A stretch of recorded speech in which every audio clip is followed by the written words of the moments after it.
লোক আছে, আপনারা বসেন, কেউ বাইরে যাবেন না, আপনারা বসেন। ওখানে আমাদের ওখানে লোক আছেন, আপনারা এদিকে আসেন, এইদিকে আসেন। আপনারা প্যানেলে বসে যান, কোনো সমস্যা নাই, আপনারা বসেন, আপনারা বসেন, কোনো সমস্যা নাই, ইনশাআল্লাহ বসেন বসেন বসেন।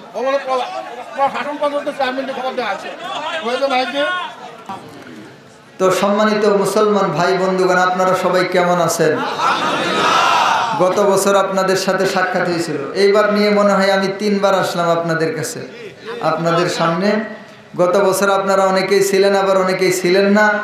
এই বছর আলহামদুলিল্লাহ আপনারা অনেকেই আছেন, এই জন্য আপনাদের প্রতি কৃতজ্ঞতা, আপনাদের শুকরিয়া আদায় করছি।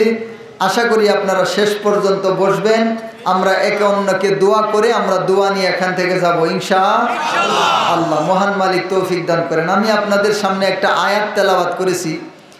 এই আয়াতটা হচ্ছে সূরা হুদ এর 112 নম্বর আয়াত। আল্লাহ তাআলার কোরআনে কতটা সূরা আছে একটু জোরে বলেন। কিছু তো জানেন, কিছু শিখেন। আল্লাহ কোরআন পাঠাইছেন আমাদের জীবনকে গড়ানোর জন্য, আর কোরআনের সাথে আমাদের সম্পর্ক নাই। দুনিয়ার সব কিছুর সাথে সম্পর্ক আছে, একমাত্র সম্পর্ক নাই কিসের সাথে? কোরআনের সাথে। এই জন্য আমাদের কপাল পুড়ে গেছে, এই জন্য আমাদের সমস্যার শেষ নাই, এই জন্য আমরা শয়তানের ধোঁকার মধ্যে পড়ে যাই, এই জন্য আমরা গাঞ্জাখুরের দলে চলে যাই। যদি আমাদের সামনে কোরআনের পরিপূর্ণ পরিচয় থাকতো, তাহলে কোনো শয়তান, কোনো ভণ্ড, কোনো নিকৃষ্ট, কোনো নাফরমান, কোনো জাহেল, কোনো ইবলিশ আমাদেরকে পথভ্রষ্ট করতে পারতো না। যখন আমাদের কাছে সঠিক রাস্তার পরিচয় নাই, তখনই গাটকাড়া আমাদেরকে ভিন্ন রাস্তায় নিয়ে গিয়ে পকেট মারে। সমস্যাটা এই জায়গায়।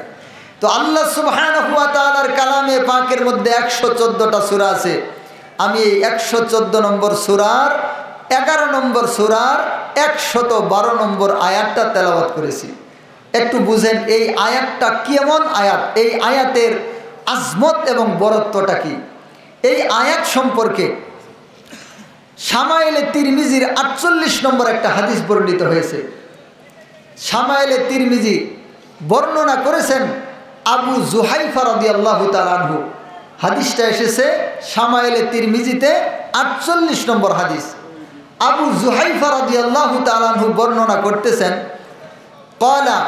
ক্বালু ইয়া রাসূলুল্লাহি, সাহাবায়ে কেরাম একদিন আল্লাহর নবী সাল্লাল্লাহু আলাইহি ওয়াসাল্লামকে বলতেছেন, ওগো আল্লাহর নবী, নারাকা কদ শিবতা, আল্লাহর নবী কেমন যেন আপনাকে বুড়া বুড়া লাগতেছে, আমরা কেমন যেন আপনাকে বৃদ্ধ বৃদ্ধ দেখতেছি।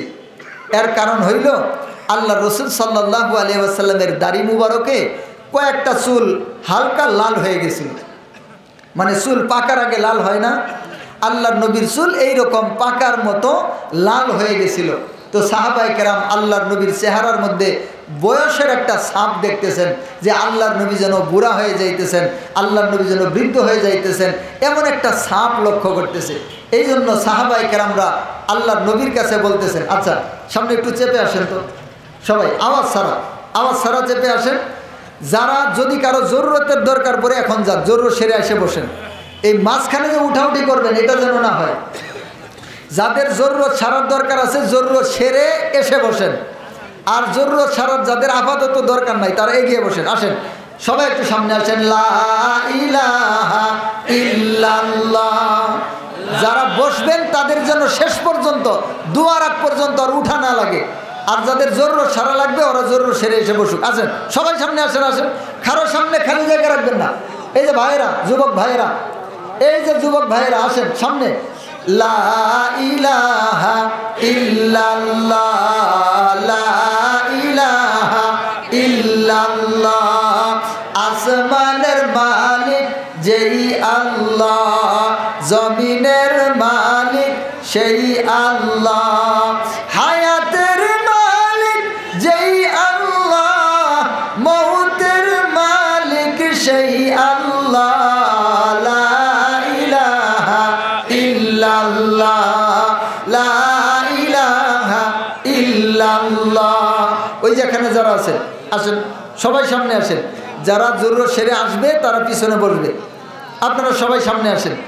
আলোচনা শুরু হইলে, উঠাউঠি হইলে এতে মনোযোগ নষ্ট হয়।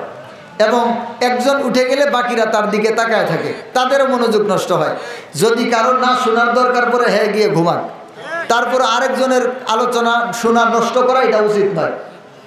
আবার দেখা গেছে কিছু মুরব্বী মানুষ বইছে অনেক আগে, এখন ধরছে প্রস্রাবে, উঠতেও পারতেছে না, যাইতেও পারতেছে না, হ্যাঁ তখন বানাবো খালি এরকম এরকম করবো। তো এর চাইতে এখনই যাক, জরুর সেরে এসে বসুক। তো আলহামদুলিল্লাহ, আল্লাহ তাআলা তৌফিক দান করেন। আমি যেই কথাটা বলতেছিলাম, হাদিসটা এসেছে সামাইলে তিরমিজির 48 নম্বর হাদিস। সাহাবায়ে কেরামগণ একদিন আল্লাহর নবীকে ডাক দিয়ে বলতেছেন, ওগো আল্লাহর নবী, নারকা কদ শিবতা, আমরা দেখতে পাইতেছি আপনি কেমন যেন বুড়া হয়ে যাইতেছেন, বয়সের ছাপ আপনার চেহারার মধ্যে আসছে। তো আল্লাহর নবী সাল্লাল্লাহু আলাইহি ওয়াসাল্লাম বললেন, শাইবাতানি হুদু ওয়া আখওয়াতুহা।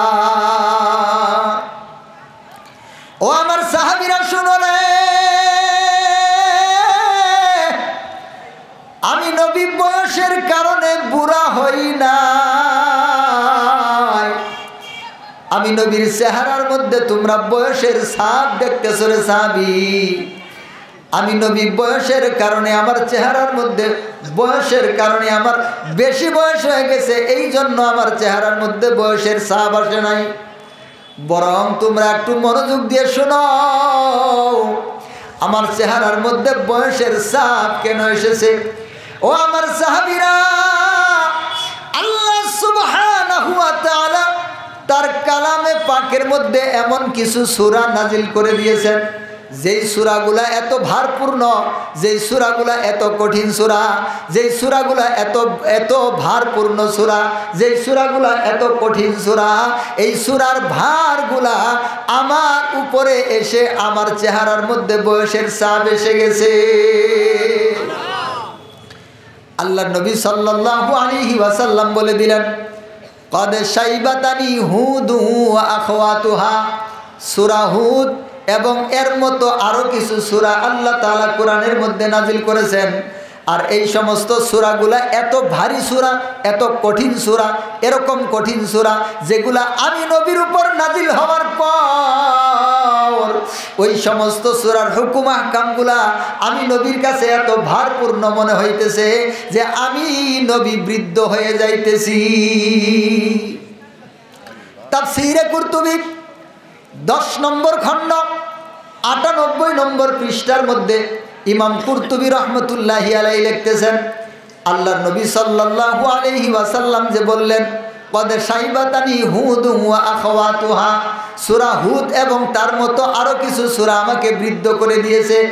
এর মধ্যে ইমাম কুরতুবী রহমতুল্লাহি আলাইহি লিখতেছেন, ও দুনিয়ার মানুষেরা শুনিয়া রাখো, তোমরা তো আল্লাহর নবীর হাদিস শুনলা, আল্লাহর নবীর কাছে আল্লাহর নবীর এই ঘটনা শুনলা, সাহাবায়ে কেরামের কথা শুনলা, শুনে মনে করলা আল্লাহর নবীকে সূরা হুদ এবং আরো কিছু সূরা মিলে বৃদ্ধ বানিয়ে দিয়েছে।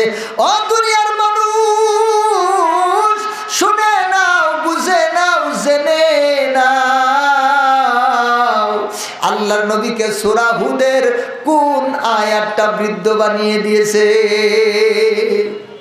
ইমাম কুরতুবী রহমতুল্লাহি আলাইহি বর্ণনা করতেছেন, এই যে আয়াতটা আমি নাজিল করলাম, ফাস্তাকিম কামা উমিরতা ওয়া মান তাবা মাআকা ওয়া লা তাতগাউ ইন্নাহু বিমা তা'মালুনা বাসীর। ইমাম কুরতুবী রহমতুল্লাহি আলাইহি তার তাফসীরে কুরতুবীর মধ্যে লিখতেছেন, ও দুনিয়ার মানুষ, এই যে আয়াতটা যখন আল্লাহর নবীর উপর নাজিল হয়েছে গো, এই আয়াতের ভারে আল্লাহর নবীর চেহারার মধ্যে বয়সের ছাপ এসে গেছে। এই আয়াতের ভার আল্লাহর নবীর দাড়ি মুবারকের মধ্যে পাক ধরায়া দিছে। মুসলমান ভাইরা আমার, বুঝে থাকলে বলেন, এই আয়াতটা কত ভারী একটা আয়াত, এই আয়াতটা কত জটিল একটা আয়াত, এই আয়াতটা কত কঠিন একটা আয়াত, যে আয়াত নাজিল হওয়ার কারণে আল্লাহর নবীর চেহারার মধ্যে বয়সের ছাপ এসে গেছে, যে আয়াত নাজিল হওয়ার কারণে আল্লাহর নবীর দাড়ি মুবারকের মধ্যে পাক ধরে গেছে। কি বোঝা গেল? আয়াতটা কি খুব সহজ নাকি কঠিন? আয়াতটা কি পাতলা নাকি অনেক ভারী? আয়াতটা অনেক ভারী। আসেন আমরা একটু বুঝার চেষ্টা করি আয়াতের মধ্যে আল্লাহ কি বলছেন, কি কারণে আল্লাহর নবীর এই অবস্থা হয়ে গেল। আল্লাহ সুবহানাহু ওয়া তাআলা বলতেছেন, ও আমার নবী শুনে রাখেন, ও আমার নবী বুঝে রাখেন, ফাস্তাকিম কামা উমিরতা, ফাস্তাকিম আপনি কায়েম থাকেন।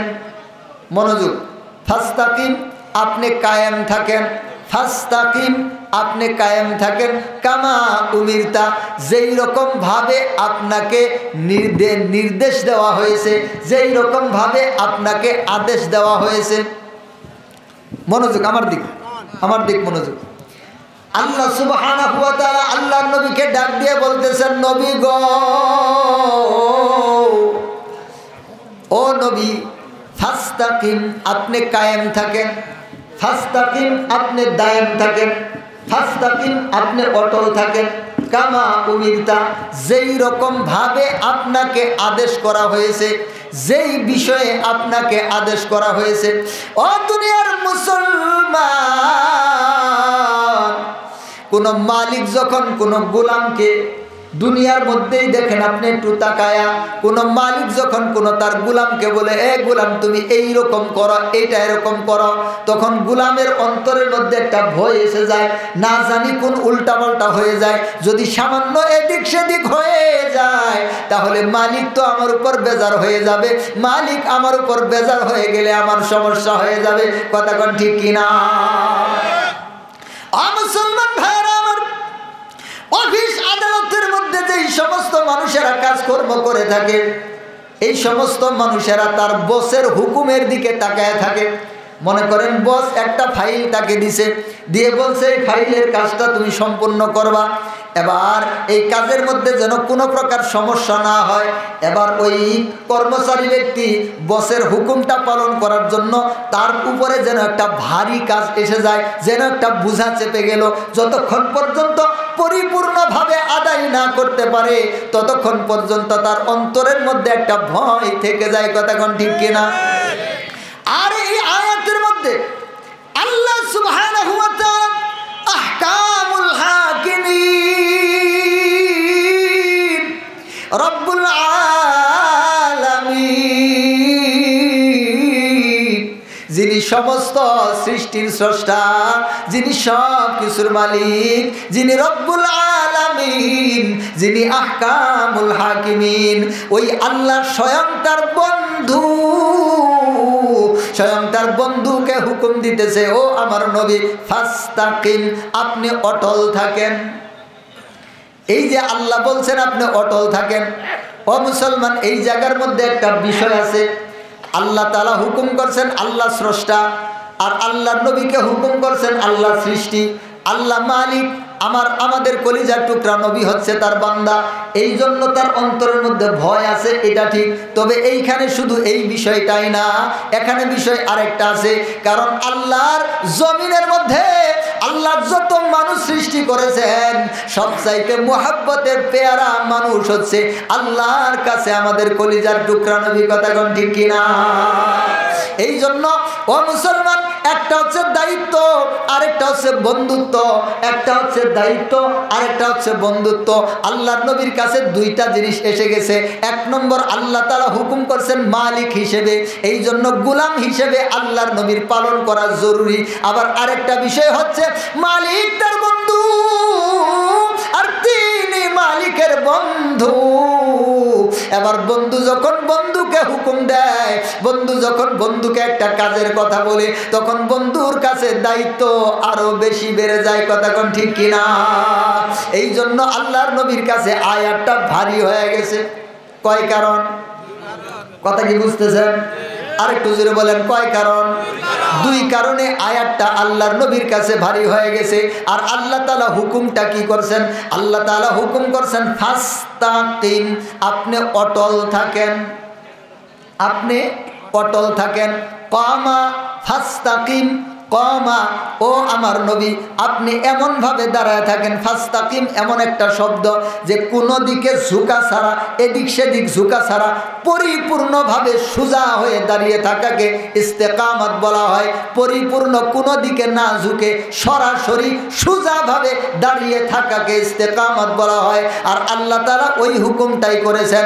ও মুসলমান ভাইয়েরা আমার, এই পর্যন্তই নয়, এরপর আল্লাহ তাআলা বলতেছেন, ও আমার নবী ফাস্তাকিম কামা উমিরতা ওয়া মান তাবা মাআকা। ও আমার নবী শুধুমাত্র তাই না, আপনার কাছে যেই সমস্ত মানুষেরা মূর্তি পূজা ছাড়িয়া, অন্যান্য রবকে ছাড়িয়া, অন্যান্য ভূতের পূজা ছাড়িয়া, আল্লাহর সাথে শিরক ছাড়িয়া, আল্লাহর সাথে বেদাত ছাড়িয়া যেই সমস্ত মানুষেরা আপনার হাতে হাত দিয়ে ইসলাম গ্রহণ করেছে, আপনার কাছে এসে কালিমা গ্রহণ করেছে, তওবা করিয়া নিজেদেরকে মুসলমান দাবি করেছে, নিজেরা মুসলমান হয়েছে, তাদেরকেও আপনি অটল রাখেন। ফাস্তাকিম কামা উমিরতা ওয়া মান তাবা মাআকা। ও নবী শুধুমাত্র আপনি একা না, আপনার গুনাহগার উম্মতদেরকেও আপনি অটল রাখেন, দায়েম রাখেন, কায়েম রাখেন। আমি আল্লাহ যা হুকুম করি তার উপর কায়েম রাখেন, আর আমি আল্লাহ যা নিষেধ করি তার থেকে দূরে থাকেন। বলেন সুবহানাল্লাহ। ও মুসলমান ভাইয়েরা আমার, একটু ভালো করে বুঝি। এর আগে দেখলাম আমরা দুইটা কারণে আল্লাহর নবীর কঠিন হয়ে গেছে। এক নম্বর কারণ, আল্লাহর নবীর মালিক তাকে হুকুম করেছেন। দুই নম্বর, তার বন্ধু তাকে হুকুম করেছেন। তিন নম্বর কারণ, তিনি শুধুমাত্র তাকে একাই বলেন নাই, আল্লাহ তাআলা বলছেন তোমার উম্মতদেরকেও কায়েম রাখো। ও মুসলমান ভাইয়েরা আমার, মনে করেন আপনার এই এলাকার চেয়ারম্যান সাহেব এলাকার মধ্যে ঘোষণা করে দিল, আগামী মঙ্গলবার, আগামী বৃহস্পতিবার অমুক মাঠের মধ্যে, অমুক প্রাইমারি স্কুলের মাঠের মধ্যে কেউ যেন না আসে। যদি কেউ আসে তাকে ধরে জরিমানা করা হবে, কারণ সেই দিন সরকারি একটা গুরুত্বপূর্ণ কাজ হবে। কেউ যেন এই মাঠের মধ্যে সেদিন না আসে। ও মুসলমান ভাইয়েরা আমার, এবার আপনি নিজে তো আসবেনই না, ঠিক কিনা? কিন্তু আপনার পরিবারের যে লোকেরা আছে তারা যদি কেউ ভুলে আসে, এই জন্য আপনার পেরেশানি আরো বেশি। মনে করেন একজন মানুষ, তার কেউ নাই, বাপও নাই, মাও নাই, বউ নাই, বিডিও নাই, বেটাও নাই, কিছুই নাই, এর চিন্তা কয়জনের? কথা বলে না কেন? এর চিন্তা একজনের। কিন্তু যার ছেলে আছে, মেয়ে আছে, বাপ আছে, চাচা আছে, জেঠা আছে, অনেক কে আছে, এর চিন্তা কয়জনের? এর চিন্তা অনেকজনের।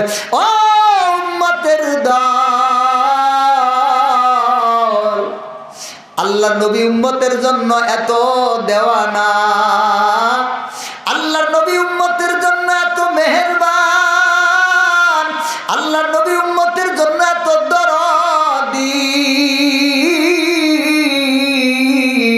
দুনিয়ার সবাই মায়ের পেট থেকে এসে ওয়া ওয়া করে কান্দে গো, আর আমার দয়ার নবী মায়ের পেট থেকে দুনিয়াতে এসে ইয়া হাবলি ইয়া উম্মতি বলে কান্দে। ও দুনিয়ার মুসলমান, দুনিয়ার মানুষেরা দুনিয়ার নিজের চাহিদাগুলোর দিকে খেয়াল করে, আর আমার কলিজার টুকরা নবী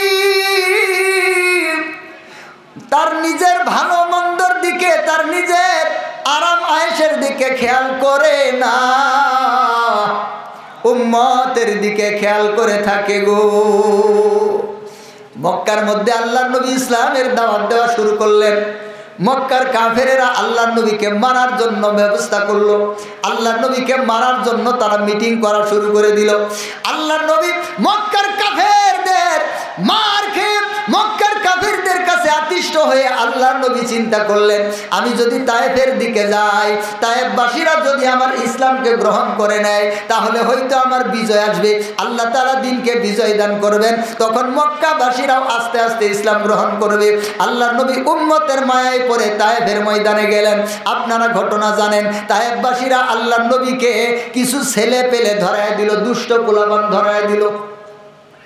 এই দুষ্ট ছেলেরা আল্লাহর নবীর মাথা থেকে পায়ে পর্যন্ত একে একে বৃষ্টির মতো করে পাথর নিক্ষেপ করলো। আল্লাহর নবীর মাথা ফেটে, গাল ফেটে, নাক ফেটে কেটে রক্ত ঝরঝর করে পড়া শুরু করেছে। আল্লাহর নবীর রক্তগুলা ঝরতে ঝরতে ঝরতে ঝরতে পায়ের সাথে জুতার সাথে আটকে যাইতেছে। ও মুসলমান, কেমন নবী, কেমন দয়ার নবী, কেমন মায়ার নবী। এই নবীর কথা কি একটা দিন মনে হয় নাকি? ও মুসলমান, এই নবীর কথা কি একটা দিন মনে হয়? সপ্তাহে একদিন মনে হয়, মাসে একদিন মনে হয়, বছরে একদিন মনে হয়? হয় না। ও মুসলমান, এই চেহারাটা দয়ার নবীর সামনে কিভাবে দেখাইবা? তোমার আমার জন্য যেই নবী তার জীবনের সুখকে বিসর্জন দিলেন, শান্তিকে বিসর্জন দিলেন, দিয়ে তিনি তোমার আমার ভালাইয়ের জন্য, জান্নাতি মানুষ হওয়ার জন্য, তোমার আমার জাহান্নাম থেকে বাঁচার জন্য যেই নবী এত কষ্ট করলেন, এত মেহনত করলেন, ওই নবীর প্রতি অন্তরের মধ্যে যদি ভালোবাসা মোহাব্বত না থাকে তোমার, তাহলে তুমি এখনো ইমানদার হইতে পারো না। ও মুসলমান, এই যে দয়ার নবী, এই যে মায়ার নবী আমাদের, তায়েফের ময়দানে মার খাইলেন, উহুদের ময়দানে দান মুবারক শহীদ হইল, কিন্তু দয়ার নবী মায়ার নবী উম্মতকে ভুলে নাই। তায়েফের ময়দানে পাহাড়ের ফেরেশতা এসে বলতেছে, ও মুহাম্মদ, ও নবী সাল্লাল্লাহু আলাইহি ওয়াসাল্লাম, আপনি এখনই হুকুম দেন, পাহাড়ের চাপ দিয়ে এদেরকে ধ্বংস করে দেই। আল্লাহর নবী বলেছেন, এদেরকে যদি ধ্বংস করে দাও, তাহলে আমি ইসলাম কাদের কাছে প্রচার করব? এরা হয়তো না মানুক, এদের সন্তানেরা নিশ্চয়ই আমার দিনকে বুঝবে। বলেন সুবহানাল্লাহ। ও মুসলমান, বলতেছিলাম, আল্লাহর নবী কেন এত পেরেশান হলেন যে আল্লাহর নবীর চেহারার মধ্যে বয়সের ছাপ এসে গেল? কেন আল্লাহর নবী এত পেরেশানিত হলেন? কি কারণে আল্লাহর নবী এত পেরেশানিত হলেন যে এই আয়াতের কারণে আল্লাহর নবীর চেহারার মধ্যে বয়সের ছাপ এসে গেছে, আল্লাহর নবীর 2-4টা দাড়ি পেকে গেছে? 2টা কারণ বললাম। 1 নম্বর, তাকে হুকুম করেছেন কে? আল্লাহ, যিনি তার মালিক। 2 নম্বর, তাকে হুকুম করেছেন কে? তার বন্ধু তাকে হুকুম করেছেন। 3 নম্বর কথাটা হচ্ছে, আল্লাহ তাআলা শুধুমাত্র নবীকেই বলেন নাই, নবীকে বলেছেন ওয়া তাবা মাআকা, যারা আপনার হাতে হাত দিয়ে তওবা করেছে, যারা আপনার কাছে ইসলাম গ্রহণ করেছে, আপনি তাদেরকেও ওই সমস্ত বিধানের উপর রাখেন, তারাও যেন কোনোভাবে আমি আল্লাহর বিধানের বিপরীত না যায়। তাহলে বিষয় কয়টা? আর একটু জোরে বলেন, আর একটু জোরে বলেন। আচ্ছা, আমার কথা কি বুঝতেছেন আপনারা? তো একটু জোরে বলেন। এই 3টা বিষয়, একে 3টা বিষয় যখন আল্লাহর নবীর মাথার উপর এসে চেপেছে, আল্লাহর নবীর দায়িত্বের মধ্যে এসেছে, তখন আল্লাহর নবী এত বেশি ঘাবড়ে গেছেন, আল্লাহর নবী এত বেশি ব্যথিত হয়েছেন, আল্লাহর নবী এত বেশি চিন্তিত হয়েছেন যে আল্লাহর নবীর চেহারার মধ্যে বয়সের ছাপ এসে গেছে। এই পর্যন্ত নেই, দেখেন সামনে কি কয়। আল্লাহ তাআলা বলতেছেন, ওয়ালা তাতগাউ। ও মুসলমান, আরেকটা কথা সামনে। আল্লাহ তাআলা বললেন, ওয়ালা তাতগাউ। ও আমার নবী, আপনি নিজে তো অটল থাকবেনই, আপনার উম্মতদেরকে অটল রাখবেনই। এরপরে আল্লাহর নবী শুনেন, ওয়ালা তাতগাউ, আপনার উম্মতেরা যেন ধর্ম নিয়ে, দিন নিয়ে বাড়াবাড়ি না করে। ওয়ালা তাতগাউ, তগা ইয়াতগু অর্থ হচ্ছে বাড়াবাড়ি করা। তগা ইয়াতগু শব্দের অর্থ হচ্ছে বাড়াবাড়ি করা, সীমা লঙ্ঘন করা, মাত্রা ছাড়াইয়া যাওয়া। আল্লাহ তাআলা জানিয়ে দিলেন, ও আমার নবী, আপনিও অটল থাকবেন, আমি যা বিধান দিয়েছি তার বাইরে যাবেন না, আমি যা হুকুম করি তা পালন করেন, আমি যা নিষেধ করি তা ছেড়ে দেন। আপনার উম্মতদেরকেও বলেন, আমি যা হুকুম করি তা পালন করেন, আমি যা নিষেধ করি তা ছেড়ে দেন। শুধুমাত্র তাই না, ওয়ালা তাতগাউ, আপনি আপনার উম্মতদেরকে জানায় দেন, এ উম্মতেরা শোনো, ওয়ালা তাতগাউ, তোমরা ইসলামের ব্যাপারে, ধর্মের ব্যাপারে, দ্বীনের ব্যাপারে বাড়াবাড়ি করিও না। কি করিও না? আরেকটু জোরে বলেন, আরেকটু জোরে বলেন। বাড়াবাড়ি করিও না, বাড়াবাড়ি করিও না। ওয়ালা তাতাগাও ইন্নাহু বিমা তা'মালুনা বাসীর। কেন বাড়াবাড়ি করবো না? একদিকে বাড়াবাড়ি যদি করো তো তোমার ঠিকানা হবে জাহান্নাম। আবার বাড়াবাড়ি কেন করবা রে বান্দা? আমি আল্লাহ তো সব সময় তোমাদের আমলগুলা দেখতেছি।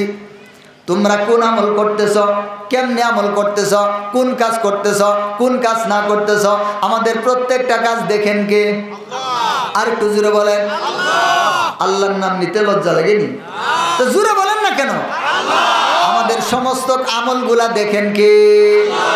ও মুসলমান ভাইয়েরা আমার, আল্লাহ তাআলা জানায় দিলেন, ও বান্দারা শোনো রে, আমি আল্লাহ যা হুকুম দিছি তা মানবা, আমি আল্লাহ যা নিষেধ করি তা ছাড়বা। কারণ কারণ কারণ ইন্নাহু বিমা তা'মালুনা বাসীর। আমি আল্লাহ তোমাদের প্রত্যেকটা কাজকে দেখি। ও মুসলমান ভাইরা আমার, ইব্রাহিম ইবনে আদহাম রহমতুল্লাহি আলাইহির নাম শুনছেন নাকি? ইব্রাহিম ইবনে আদহাম রহমতুল্লাহি আলাইহির জামানায় একজন যুবক অন্তরের মধ্যে শুধু গুনাহ করার মন চায়। আছে না আমাদের সমাজের মধ্যে একদল যুবক, কিছু হোক আর না হোক বক্স আনেই নাছে, আছে না? নয়, শয়তানের চাস্তো ভাই। এরা কি কথা কয় না কেন? শয়তানের চাস্তো ভাই। কিছু হোক আর না হোক বক্স নিয়ে এসে এমনি বক্স চালায় দিয়ে তারপর লিংটি মাইরান আছে না নাই? এদেরকে শয়তানে মাথার মধ্যে প্রস্রাব করছে। এদের মাথার মধ্যে শয়তান কি করছে? প্রস্রাব করছে। এদের ভিতরটা নষ্ট হয়ে গেছে। মুসলমানের বাচ্চা মুসলমান হিন্দি গান বাজায় আনাছে, আর তারপরেও কি অশ্লীল গান, অশ্লীল শব্দ, লজ্জাও নাই, শরমও নাই। মাও শুনে, বেটাও শুনে, বেটিও শুনে। এগুলা মানুষ না তো মানুষ নামের জানোয়ার। আরে আরে মানুষ না। বিয়ের মধ্যে বক্স বাজায় না একদল কুলাঙ্গার? বাজায় না? বাজায় না? এরা আমাদের ওইদিকে বাজায়, আমার সাধুর পাড়ার মধ্যে বাজায়। সাধুর পাড়ায় আছে, আপনাদের বগার চোরেও আছে। নাউজুবিল্লাহি মিন যালিক। আপনাদের বগার চোরেও মানুষ আছে? আমি তো ভাবছিলাম ও মানুষ শুধু সাধুর পাড়ায় আছে। ও মানুষ, কু মানুষ, খারাপ মানুষ, খাড়াস মানুষ, আমি ভাবছি এগুলো শুধু সাধুর পাড়ায় আছে। এমনি বগার চোরেও আছে। ভালো করে শুনুন, বিয়ের মধ্যে যারা বক্স বাজায় এরা অমানুষ, কু মানুষ, শয়তান, ইবলিশ, ভণ্ড, নাফরমান, ছাগল। আরো যদি কিছু বলার আপনারা পারেন আমার শব্দের সাথে লাগাই নিয়েন। যারা বিয়ের মধ্যে বক্স বাজায়, মাঝে মাঝে বক্স এনে নাচানাচি করে, এরা হচ্ছে নাফরমান, এরা হচ্ছে শয়তান। বাপ কবরে গেছে, দাদা কবরে গেছে, দাদার বাপ কবরে গেছে, মুরব্বীরা কবরে শুয়ে আছে, আর এই নাফরমানেরা ওই কবরের পাশে বক্স এনে নাচে। এরা কোনোভাবেই মানুষ না। এরা কি না? মানুষ না। আমি গত মাহফিলে আপনাদের বলেছিলাম কিনা মনে নাই, আমি প্রায় মাহফিলে এই মাসআলাটা এবার বলতেছি যাতে করে মানুষ বুঝে। বিয়ের মধ্যে যদি কেউ বক্স বাজায়, ভালো করে বুঝেন, মাসআলাটা যদি শুনে থাকেন আবার শুনেন, মনে রাখেন। বিয়ের মধ্যে যদি কেউ বক্স বাজায়, মনে করেন মেয়ের বাড়িতে বক্স বাজতেছে না, ছেলের বাড়িতে বক্স বাজতেছে। ছেলে যদি বক্স বাজানোকে হালাল মনে করে, কি মনে করে? ছেলে যদি মনে করে, যে ছেলে বিয়ে করবে সে যদি মনে করে না বক্স বাজানোর সমস্যা নাই, পোলাপানেরা একটু আমোদ ফুর্তি করবই না, বাজাক, এটা কোনো সমস্যা নাই, মানে সে যদি হালাল মনে করে তাহলে ছেলেটা হয়ে যাবে কাফের। ভালো করে বুঝেন। যদি কোনো ব্যক্তি হালালকে হারাম মনে করে তাহলে কাফের, হারামকে হালাল মনে করে তাহারও কাফের। বক্স বাজানো, এই যে বক্সের মধ্যে যে হিন্দি গান, তারপরে বাংলা গান, নাচ, তারপরে ওই যে ঢোল বাজনা আছে, এগুলা কি হালাল না হারাম? গান শোনা, গান বাজনা শোনা, গান বাজনা বাজানো ইসলামে হালাল না হারাম? সন্দেহ আছে কোনো?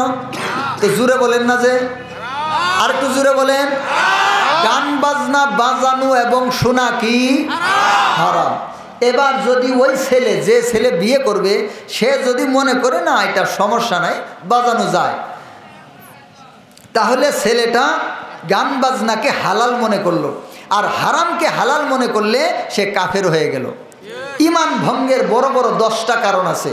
এই 10টা কারণের মধ্যে একটা কারণ হচ্ছে হালালকে হারাম মনে করা, আবার হারামকে হালাল মনে করা। তাহলে গান বাজনা যেহেতু হারাম, এই হারামকে ছেলেটা হালাল মনে করলো, এই ছেলেটা কি হয়ে গেল? আরেকটু জোরে বলেন, আরেকটু জোরে বলেন। এই ছেলের ইমান ভেঙ্গে গেছে, সে আবু জাহেলের সমান কাফের হয়ে গেছে। এখন মেয়েটা যদি গান বাজনাকে হালাল মনে না করে, সে হারামি মনে করে, মেয়েটা হচ্ছে মুসলমান, ছেলেটা হচ্ছে কাফের। এর বিয়ে, এই দুইজনের বিয়ে, 1 কাজি না, 2 কাজি না, 1000 কাজি না, 2000 কাজি না, 10,000 কাজি না, 1 লক্ষ কাজি না, 1 কোটি কাজিও যদি বিয়েটা পড়ায়, 1 বার না, 2 বার না, 3 বার না, 10,000 বার না, 1 লক্ষ বার না, 1 কোটি বারও যদি এদের বিয়ে পড়ায়, বিয়ে হবে না, বিয়ে হবে না, বিয়ে হবে। কারণ মুসলমান আর কাফেরের মধ্যে বিয়ে কখনো হয়। এবার ভালো করে বাজা, বক্স বেশি করে আন, জমিন বিক্রি করে বক্স এনে বাজা। এই জন্য আমি একবার এলাকার মধ্যে ঘোষণা দিছিলাম, যেই সমস্ত নাফরমানেরা বিয়ের মধ্যে বক্স এনে বাজাবে, এদের জানাজার মধ্যে আমরা কোনো উলামায়ে কেরাম যাব না। ওদের বক্সের বাজনা শুনে একদল খাড়াসেরা এসে তামসা দেখে না, এই খাড়াসেদের ওই দিনে ডাক দিব। ওদের টাকা দিয়ে বক্স এনে লাশেরে বলমু তোরা গোসল দেওয়া, গোসল দেওয়ায় তারপরে কবর একটা তোরাই খুদার পরে ওখানে রাত মাটি দিয়ে বক্স বাজায় কবরের উপরে ভালো করে নাচ। যেমন জানোয়ার ওর ওরকমই জানোয়ারি ভাবে দে, যেমন কুকুর ওর ওরকমই মুগুর দে। কথা কোন ঠিক কিনা? তো বিয়ের মধ্যে বক্স বাজানো, গান বাজনা হালাল না হারাম? আবার জোরে বলেন। কয়দিন পরে আবার এনে আরাম করবেন না তো? আপনারা তো বাঙালি, বাঙালি বুঝি। বাঙালির হলো কি চিনেন? ডেগার আসিল না ডেগার? এখন তো ডেগার নাই, ডেগার মানে 2 পাশেই ধার আসিল না? বাঙালিও সেই রকম, এই দিকেও কাটে ওই দিকেও কাটে। এই জন্য বাঙালির তওবা বড় মুশকিল। বাঙালির তওবা কি জানেন? তওবা তওবা তসবিহ যা করার করছি, আর কোনোদিন করবো না, সুযোগ পাইলে ছাড়বো না। এইটা হচ্ছে বাঙালির তওবা। তওবাটা কি আবার শুনেন, মুখস্থ করেন। তওবা তওবা তসবিহ যা করার করছি, আর কোনোদিন করবো না, সুযোগ পাইলে ছাড়বো না। এটা হলো বাঙালির তওবা। ও মুসলমান, এই তওবা করে আল্লাহর কাছে গেলে পীড়ন খাওয়া ছাড়া উপায়। এমন পীড়ন পীড়াবো, বাবা গো বইলা ডাকবা, হে ফেরেশতা কানেও শুনে না। আল্লাহ এমন ফেরেশতা বানাইছে পীড়ানোর জন্য। আল্লাহ ওই কোয়ালিটির ফেরেশতা বানাইছে, কানে শুনে না। কানে আমনে পাও ধরে কান্দেন, আব্বা গো আব্বা, আব্বা আর মারিও না আব্বা। ফেরেশতা গো কি কস? আমি তো শুনি না, আমি তো কানেই শুনি না। খালি পীড়ন, খালি পীড়ন। ও মুসলমান, সাবধান হয়ে যাও। আপনারা মই মুরব্বী যারা আছেন সাবধান হন। এই যে এলাকার যুবক ভাইয়েরা, আপনাদেরকে আমি অনুরোধ করে বলি, আপনাদের হাতে পায়ে ধরে বলি, ভাই আমরা মুসলমান, আমাদের পরিচয় মুসলমান।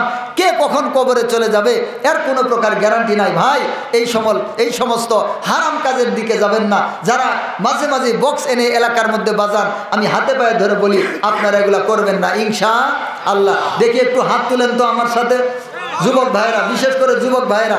আপনি বলেন, আল্লাহ আজকে থেকে এলাকার মধ্যে বিয়ের অনুষ্ঠান, অন্য কোনো অনুষ্ঠানের মধ্যেই বক্স আনবো না, অশ্লীল গান বাজাবো না। আল্লাহ আপনি আমাদেরকে কবুল করেন। সকলে বলেন আমিন। হাত নামান। কথা কিন্তু দিছেন, যদি আর উল্টা করেন কিয়ামতের দিন কিন্তু আবার শাস্তি আরো বেশি হবে। কথা দিছেন, ঠিক আছে? তো বলতেছিলাম এই সমস্ত কার্যক্রম করা যাবে না। তো বলতেছিলাম কি, হযরত ইব্রাহিম ইবনে আদহাম রহমতুল্লাহি আলাইহি, মনে আছে নি? উনার কাছে এক যুবক গেছে।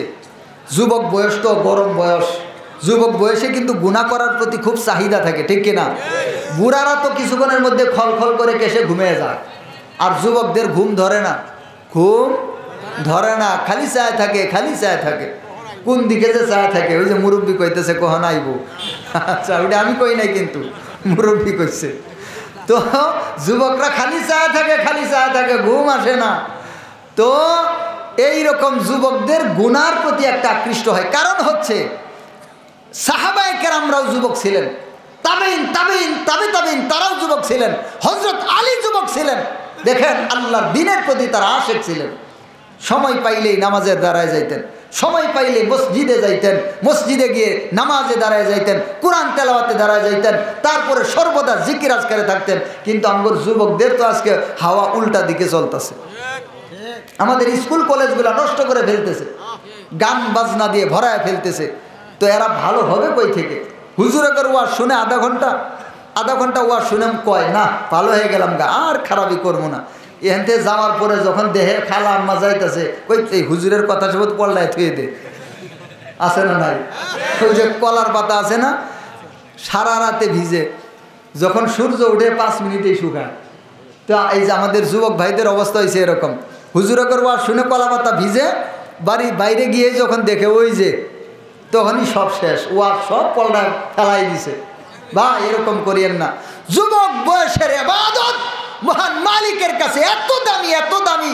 যুবক বয়সে যারা ইবাদত করে, বৃদ্ধ বয়সে ইবাদত না করতে পারলে মহান মালিক ফেরেশতাদেরকে বলেন, এ ফেরেশতা, আমার বান্দার আমল নামা লেখস না কেন? ফেরেশতা বলবো, আল্লাহ হে তো নামাজ পড়ার পায় না, এত নামাজ পড়ার জন্য মসজিদে যাইতে পারে না, এত নামাজ পড়তে পারতেছে না সঠিকভাবে। আল্লাহ বলেন, এ ফেরেশতা, তোরা দেখোস নাই আমার বান্দা, আমার মোহাব্বতের বান্দা, আমার প্রিয় বান্দা যৌবন বয়সে একটা দিন মসজিদ ছাড়ছে? হে ফেরেশতারা, তোরা দেখোস নাই আমার মোহাব্বতের বান্দা যৌবন বয়সে একটা নামাজ ছাড়ছে? ফেরেশতা বলে, আল্লাহ ছাড়ে নাই। আল্লাহ বলেন, লেখ ফেরেশতা, সওয়াব দিব আমি, তোর সমস্যা কই? লেখ, তুই আমার বান্দার সওয়াব লেখ, সওয়াবের মালিক আমি, তোর সমস্যা কই? আমার বান্দা নামাজ পড়তে পারে নাই, তাও সওয়াব দে। আমার বান্দা মসজিদে যাইতে পারে নাই, তারপরে 500 রাকাত নামাজ পড়ার সওয়াব দে। সুবহানাল্লাহ। ও মুসলমান, এই রকম জীবন গঠন করতে হবে। মহান মালিকের ফেরেশতারা তোমাকে আমাকে নেওয়ার জন্য মারহাবা মারহাবা বলে ডাকবে। বলেন সুবহানাল্লাহি ওয়া বিহামদিহি।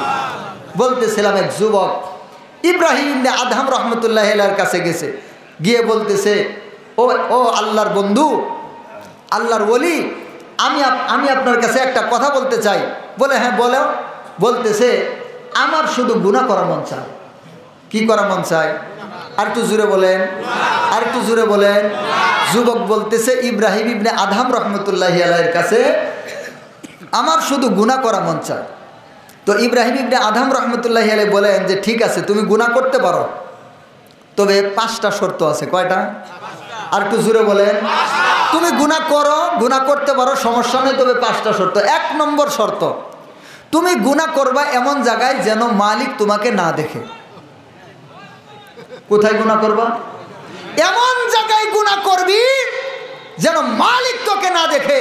কারণ যেই মালিক তোকে বানাইছে, যেই মালিক তোকে নিস্তি থেকে হাস্তি বানাইছে, যেই মালিক তোর অনস্তিত্ব থেকে অস্তিত্ব বানাইছে, তুই কিছুই ছিলি না, সেখান থেকে তোর মালিক তোকে বানায়া তোকে আজকে যৌবন বয়সে পৌঁছায় দিছে। ওই মালিকের সামনে কেমনে, কোন লজ্জায় গুনাহ করবি? এই জন্য গুনাহ কর, কিন্তু এমন জায়গায় করবি মালিক যেন না দেখে। 2 নম্বর শর্ত, হ্যাঁ গুনাহ কর, মালিকের দেওয়া রিজিক খাবি না। গুনাহ করবি, মালিকের দেওয়া রিজিক না খায় গুনাহ করবি। মালিকের দেওয়া রিজিক খায় গুনাহ করবি, এ বেশরম, এটা কেমনে করবি? তুই ধান বানা, নিজে নিজে ধান বানা, নিজে নিজে ডাউল বানা, নিজে নিজে চাউল বানা, নিজে নিজে মাছ বানা, নিজে নিজে পশু গুস্ত বানা, বানায়ে তুই নিজেরটা বানায় নিজেরটা খাবি। মালিকের দেওয়া নিয়ামত খাবি না। যদি পারস গুনাহ কর। কয়টা গেল?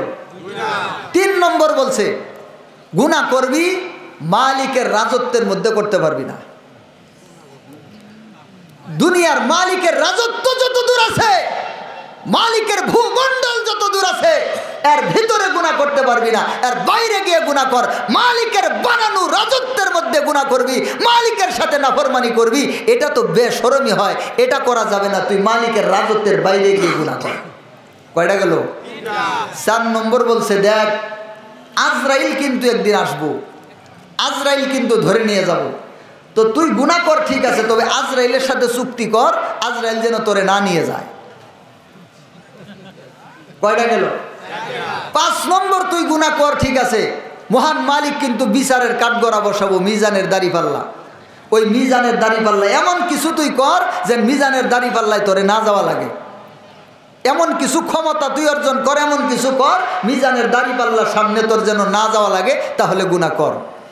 যুবক সাথে সাথে চোখের পানি ফেলে ছেড়ে দিয়ে হুজুরকে জড়ায় ধরছে, ধরে বলতেছে, হুজুর এটা কোনোভাবেই সম্ভব না, সম্ভব না।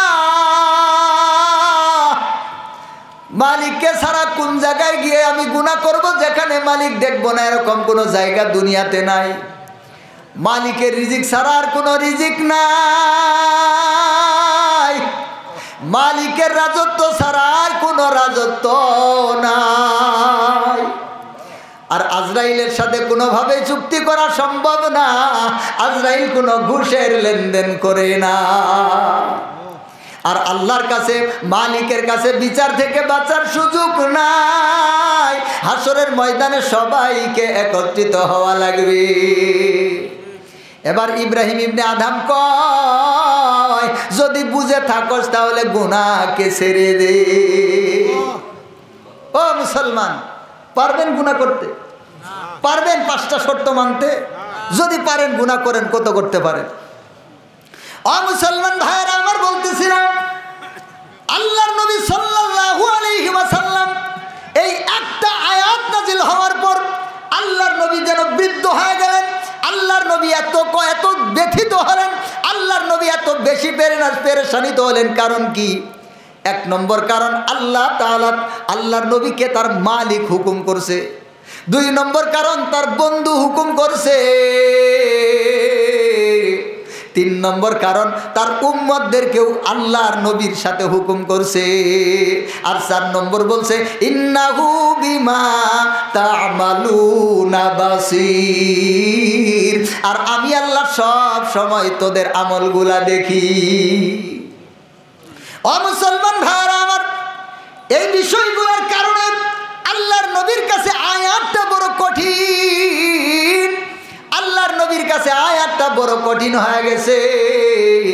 এই আয়াতের ভারে, এই আয়াতের ভারে, এই আয়াতের চিন্তায়, এই আয়াতের কঠিনতার কারণে আল্লাহর নবীর বয়সটা বেড়ে গেছে। আল্লাহর নবীর 2-4টা দাড়ি মুবারক পেকে গেছে। বলেন সুবহানাল্লাহ। ও মুসলমান, আজকে আমাদের অন্তরের মধ্যে কেন দরদ নাই? আজকে আমাদের অন্তরের মধ্যে কেন মহব্বত নাই? আজকে আমাদের অন্তরের মধ্যে কেন বুঝ নাই? আজকে আমরা মসজিদে কেন যেতে পারি না? আজকে আমরা রমজান মাসে রোজা কেন রাখতে পারি না? আজকে আমরা হজ কেন করতে পারি না? আজকে আমরা যাকাত কেন দিতে পারি না? আজকে আমরা জিকির কেন করতে পারি না? আজকে আমরা মহান মালিকের বিধান কেন মানতে পারতেছি না?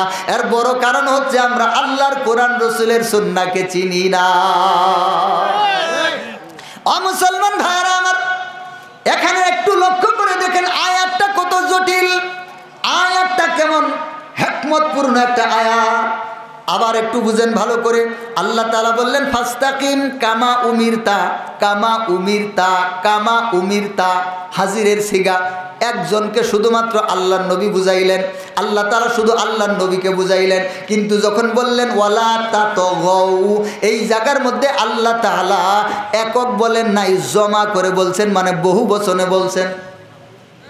বুঝলেন কিনা? আল্লাহ তাআলা যখন আল্লাহর নবীকে বললেন ফাস্তাকিম কামা উমিরতা, ও নবী আপনি অটল থাকেন আমি যেরকম হুকুম করেছি। ওমান তাবা মাআকা, আপনার সাথে যারা তওবা করেছে, ওয়ালা তাতগাউ, তারা যেন, ওই সমস্ত ব্যক্তিরা যারা আপনার উম্মত, তোমরা যেন বাড়াবাড়ি করিও না। এই জায়গার মধ্যে কিন্তু আল্লাহর নবীকে উদ্দেশ্য নয়, এই জায়গার মধ্যে উম্মতের উদ্দেশ্য। কার উদ্দেশ্য? আর একটু জোরে বলেন, আর একটু জোরে বলেন। এই জায়গার মধ্যে উম্মতের উদ্দেশ্য। কারণ আল্লাহর নবী তো আল্লাহর সাথে সর্বদা আল্লাহ সুবহানাহু ওয়া তাআলার হুকুমের উপরে চলে। কিন্তু বান্দা তো আর সর্বদা আল্লাহর হুকুমের উপর চলতে পারবো না। কারণ বান্দার সাথে শয়তান তো লাগানো আছে, নফস তো লাগানো আছে, জাহেলিয়ত তো আছে। এই জন্য বান্দারা তো বাড়াবাড়ি করে থাকে। এই জন্য আল্লাহ তাআলা বললেন ওয়ালা তাতগাউ, তোমরা বাড়াবাড়ি করিও না। আজকে আমাদের সমাজের মধ্যে বাড়াবাড়ি আছে না? না। সাজদার মালিক কে? সন্দেহ আছে কোন? ওয়াসজুদু ওয়াবুদু। আল্লাহ তাআলা কালামে পাকের মধ্যে বারবার করে বলেছেন ওয়াসজুদু ওয়াবুদু, তোমরা আল্লাহকে সেজদা করো, আল্লাহকে সেজদা করো, আল্লাহর ইবাদত করো। কিন্তু আমাদের দেশে একদল পণ্ডিত, একদল নাফরমান, একদল ইবলিশের গোলাম, ওরা খাজা বাবাকে সেজদা করে আছে না না? কই নূরের খেলা, নূরের মেলা, নূরেতেই সাধন বউ জওয়ান, মুর্শিদ তোমার কোন নূরেতে, খবর কি রে জানো মৌয়ান। আছে না নাই? যদি আপনি জিজ্ঞাসা করেন তুই সেজদার মালিক আল্লাহ, তো আল্লাহকে বাদ দিয়ে অন্যকে সেজদা করস কেন? তখন বলে তোরা জানোস না আমরা নবীর ইশকের দিওয়ানা, তোমরা জানো না আমরা নবীর ইশকের দিওয়ানা। শরীয়তে সরাজারি, শরীয়তে সরাজারি, তরিকতে নবীর বাড়ি, হাকিকতে হইল তার ঠিকানা, তোমরা জানো না আমরা নবীর ইশকের দিওয়ানা। ওরা নাকি নবীর ইশকের দেওয়ানা হয়ে গেছে। আমি টাঙ্গাইল মাদ্রাসায় যখন পড়তাম, আমাদের বড় হুজুর মাওলানা শামসুদ্দিন সাহেব হুজুর একটা কথা বলতেন, নবীর ইশকে বাসে না, তুতায় দাড়ি রাখে না। আছে না নাই? দাড়ি ছাড়া আশেক আছে না নাই? কই নবীর ইশকে বাসে না, তুতায় দাড়ি রাখে না। ওই যে দেখেন না দরবার গুলাতে দেখেন, আমি চ্যালেঞ্জ করে বলতে পারি, এই যে আমাদের এখানে যতগুলা মানুষ আছে, শতকরা 95% মানুষের মাথায় টুপি আছে, বাকি কিছু নাই। আমাদের যুবক ভাইরা ওরা টুপি দিলে মাথা গরম হয়। ওদের মাথা এমনি গরম না, টুপি দিলে গরম হয় বেশি, এই জন্য ওরা আপাতত দিছে না, ওইটা থাক। কিন্তু এখানে শতকরা 95% মানুষের মাথায় কি আছে?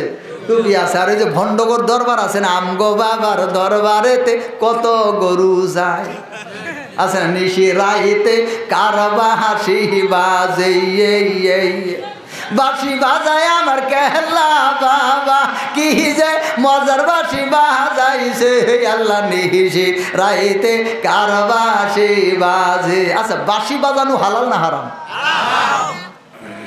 দেন এর বাপ বলে বাঁশিও বাজায়, হারাম কাজ বলে বাবাই করে। শুধু কি তাই? কই আমি সাজায় আছি বাসর অতি যত্ন করে, আইবানি গলেংটা বাবাই আমার বাসরে। আচ্ছা, বাসর ঘরে কে যায়? বাপ যায়, বাপ। নাউজুবিল্লাহি মিন যালিক, নাউজুবিল্লাহি মিন যালিক।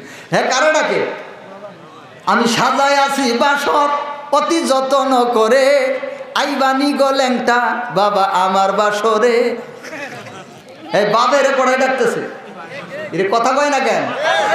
বাপের ডাকতেছে বাসর ঘরে, আর বাপের কোয়ালিটি কি? ল্যাংটা, ল্যাংটা। বাবার শরীরের মধ্যে কোনো কাপড় নাই, হ্যাঁ বাপরে ডাকতেছে বাসর ঘরের মধ্যে। দেখছেন এটা কেমন বেশরমের বেশরম? কই কালার বাসি গো পাগল বানাইল আমারে, যখন পয়সা বাজাও বাসি গো, ও বাবা সইতে নাহি পারি। আছে না নয়? হ্যাঁ, বাপ বলে বাঁশি বাজা, তারপরে কি কয়? কালার বাঁশি, কালার বাঁশি। এই যে কালার বাঁশি বুঝেন? বলেন তো কালার বাঁশি কেন বলে? কালার বাঁশি কেন? হিন্দুগর দিকে খেয়াল করেন তাহলে বুঝবেন। রাধা কৃষ্ণ ছিল না? কৃষ্ণ মানে কি? আর কৃষ্ণ মানেই কালা, আবার কৃষ্ণ ছিলও কালা। আপনারা হিন্দুদের ওই যে পোস্টার দেয় না অনেক সময়, শারদীয় দুর্গা পূজার, ওখানে দেখবেন ওই যে কৃষ্ণ একটা বাঁশি নিয়ে ধরে আছে, একদম কালা ভূত, হ্যাঁ হচ্ছে কৃষ্ণ। তো এটা হচ্ছে হিন্দুদের বিষয়। রাধা গান গাইতো, কালার বাঁশি গো, মানে রাধা যখন, রাধা ছিল কিন্তু কৃষ্ণর মামি। কি ছিল? কি দেখছেন? মামি আর ভাগ্নে করছে কাহিনী। তো কৃষ্ণ হচ্ছে ভাগ্না আর রাধা হচ্ছে কি? মামি। তো এবার মামি যখন রান্না করতে বসে, তো এইদিকে ভাগ্নে কৃষ্ণ তখন বাঁশি বাজায়, বাঁশি বাজায়, বাঁশির সুরে সুরে ডাকে। তো বাঁশির সুরে সুরে যখন ডাকে, তখন মামি আর সহ্য করতে পারে না, তখন কয় কালার বাঁশি গো পাগল বানাইল মারে। এই হচ্ছে কালারবাসীর কাহিনী। এটা কি মুসলমানের বিষয় না হিন্দুদের বিষয়? দেখেন কারবারটা দেখেন। এই জন্য আমি মাঝে মাঝে বলি আমরা হচ্ছি মুসলমানের ঘরের মুসলমান। একদল আছে হিন্দুর ঘরের হিন্দু, আরেক দল আছে মুসলমানের ঘরের হিন্দু। একদল আছে মুসলমানের ঘরের মুসলমান, আরেক দল হচ্ছে হিন্দুর ঘরের হিন্দু, আরেক দল হচ্ছে মুসলমানের ঘরের হিন্দু। এই বাংলাদেশে ভণ্ড পীর যেগুলো আছে এগুলা সব হচ্ছে মুসলমানের ঘরের হিন্দু। দেখবেন এরা যদি একত্রিত হয় তখন মুসাফা কেমনে করে জানেন? এইভাবে জয় গুরু জয় গুরু। দেখেন না আপনারা? কয় জয় গুরু জয় গুরু, এইভাবে কয় জয় গুরু জয় গুরু। আবার মুসাফা করার পরে প্রত্যেকটা 5টা আঙ্গুলের মাথায় চুমা খায়। পুরুষ আর মহিলা একসাথে মোয়ানাকা করে, মাঝে মাঝে পুরুষ আর মহিলা একসাথে এই করে, এই যে কি কুলাকুলি করে না, কুলাকুলি করে পুরুষ আর মহিলা একসাথে সিনাসাক করে, মোহাব্বত বাড়াবো মোহাব্বত। এগুলা হচ্ছে মুসলমানের ঘরের হিন্দু। কিসের হিন্দু? মুসলমানের ঘরের হিন্দু। ওই যে বলে কালার বাসি গব, আরে গাধা কালার বাসি তো এটা হচ্ছে হিন্দুগর বিষয়। তো এইটা তোর মধ্যে কেন? আবার তোর বাপ বাঁশি বাজাবো কেন? এইটা আবার কোন ধরনের কথা? তোর বাপ হবে আল্লাহওয়ালা, কথা কোন ঠিক কিনা? আল্লাহর নবী কি কখনো বাঁশি বাজায় সাহাবায়ে কেরামকে ডাকছে? সাহাবায়ে কেরাম কখনো বাঁশি বাজায় তাবেঈন কেরামকে ডাকছে?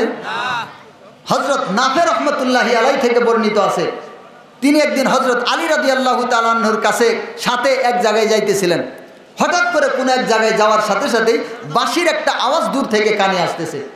হযরত আলী রাদিয়াল্লাহু তাআলা আনহু কানের মধ্যে আঙ্গুল দিলেন, সাথে সাথে দিয়ে অনেক দূর গেলেন। যাওয়ার পরে নাফে রহমতুল্লাহি আলাইহিকে জিজ্ঞেস করলেন যে এখনও কি বাঁশির আওয়াজ শোনা যায়? যখন তিনি বললেন যে না এখন শোনা যায় না, তখন কান থেকে হাত বের করলেন। বের করার পর হযরত আলী নিজে বলতেছেন, হে নাফে, তুমি কি জানো এই কাজটা, এই আমলটা কে করেছিলেন? তখন বললেন, হে আমিরুল মুমিনিন আপনি বলেন। তখন বলতেছেন, শোনো, আমি একদিন আল্লাহর নবীর সাথে রাস্তা দিয়ে যাইতেছিলাম। হঠাৎ কোথাও থেকে বেদিন কাফেরেরা বাঁশি বাজায় অনুষ্ঠান করতেছিল। ওই বাঁশির আওয়াজ যখন আল্লাহর নবীর কানে এসেছিল, আল্লাহর নবী এরকমভাবে আঙ্গুল দিয়েছিলেন কানের মধ্যে যেন ওই বাঁশির আওয়াজ কানের মধ্যে না আসে।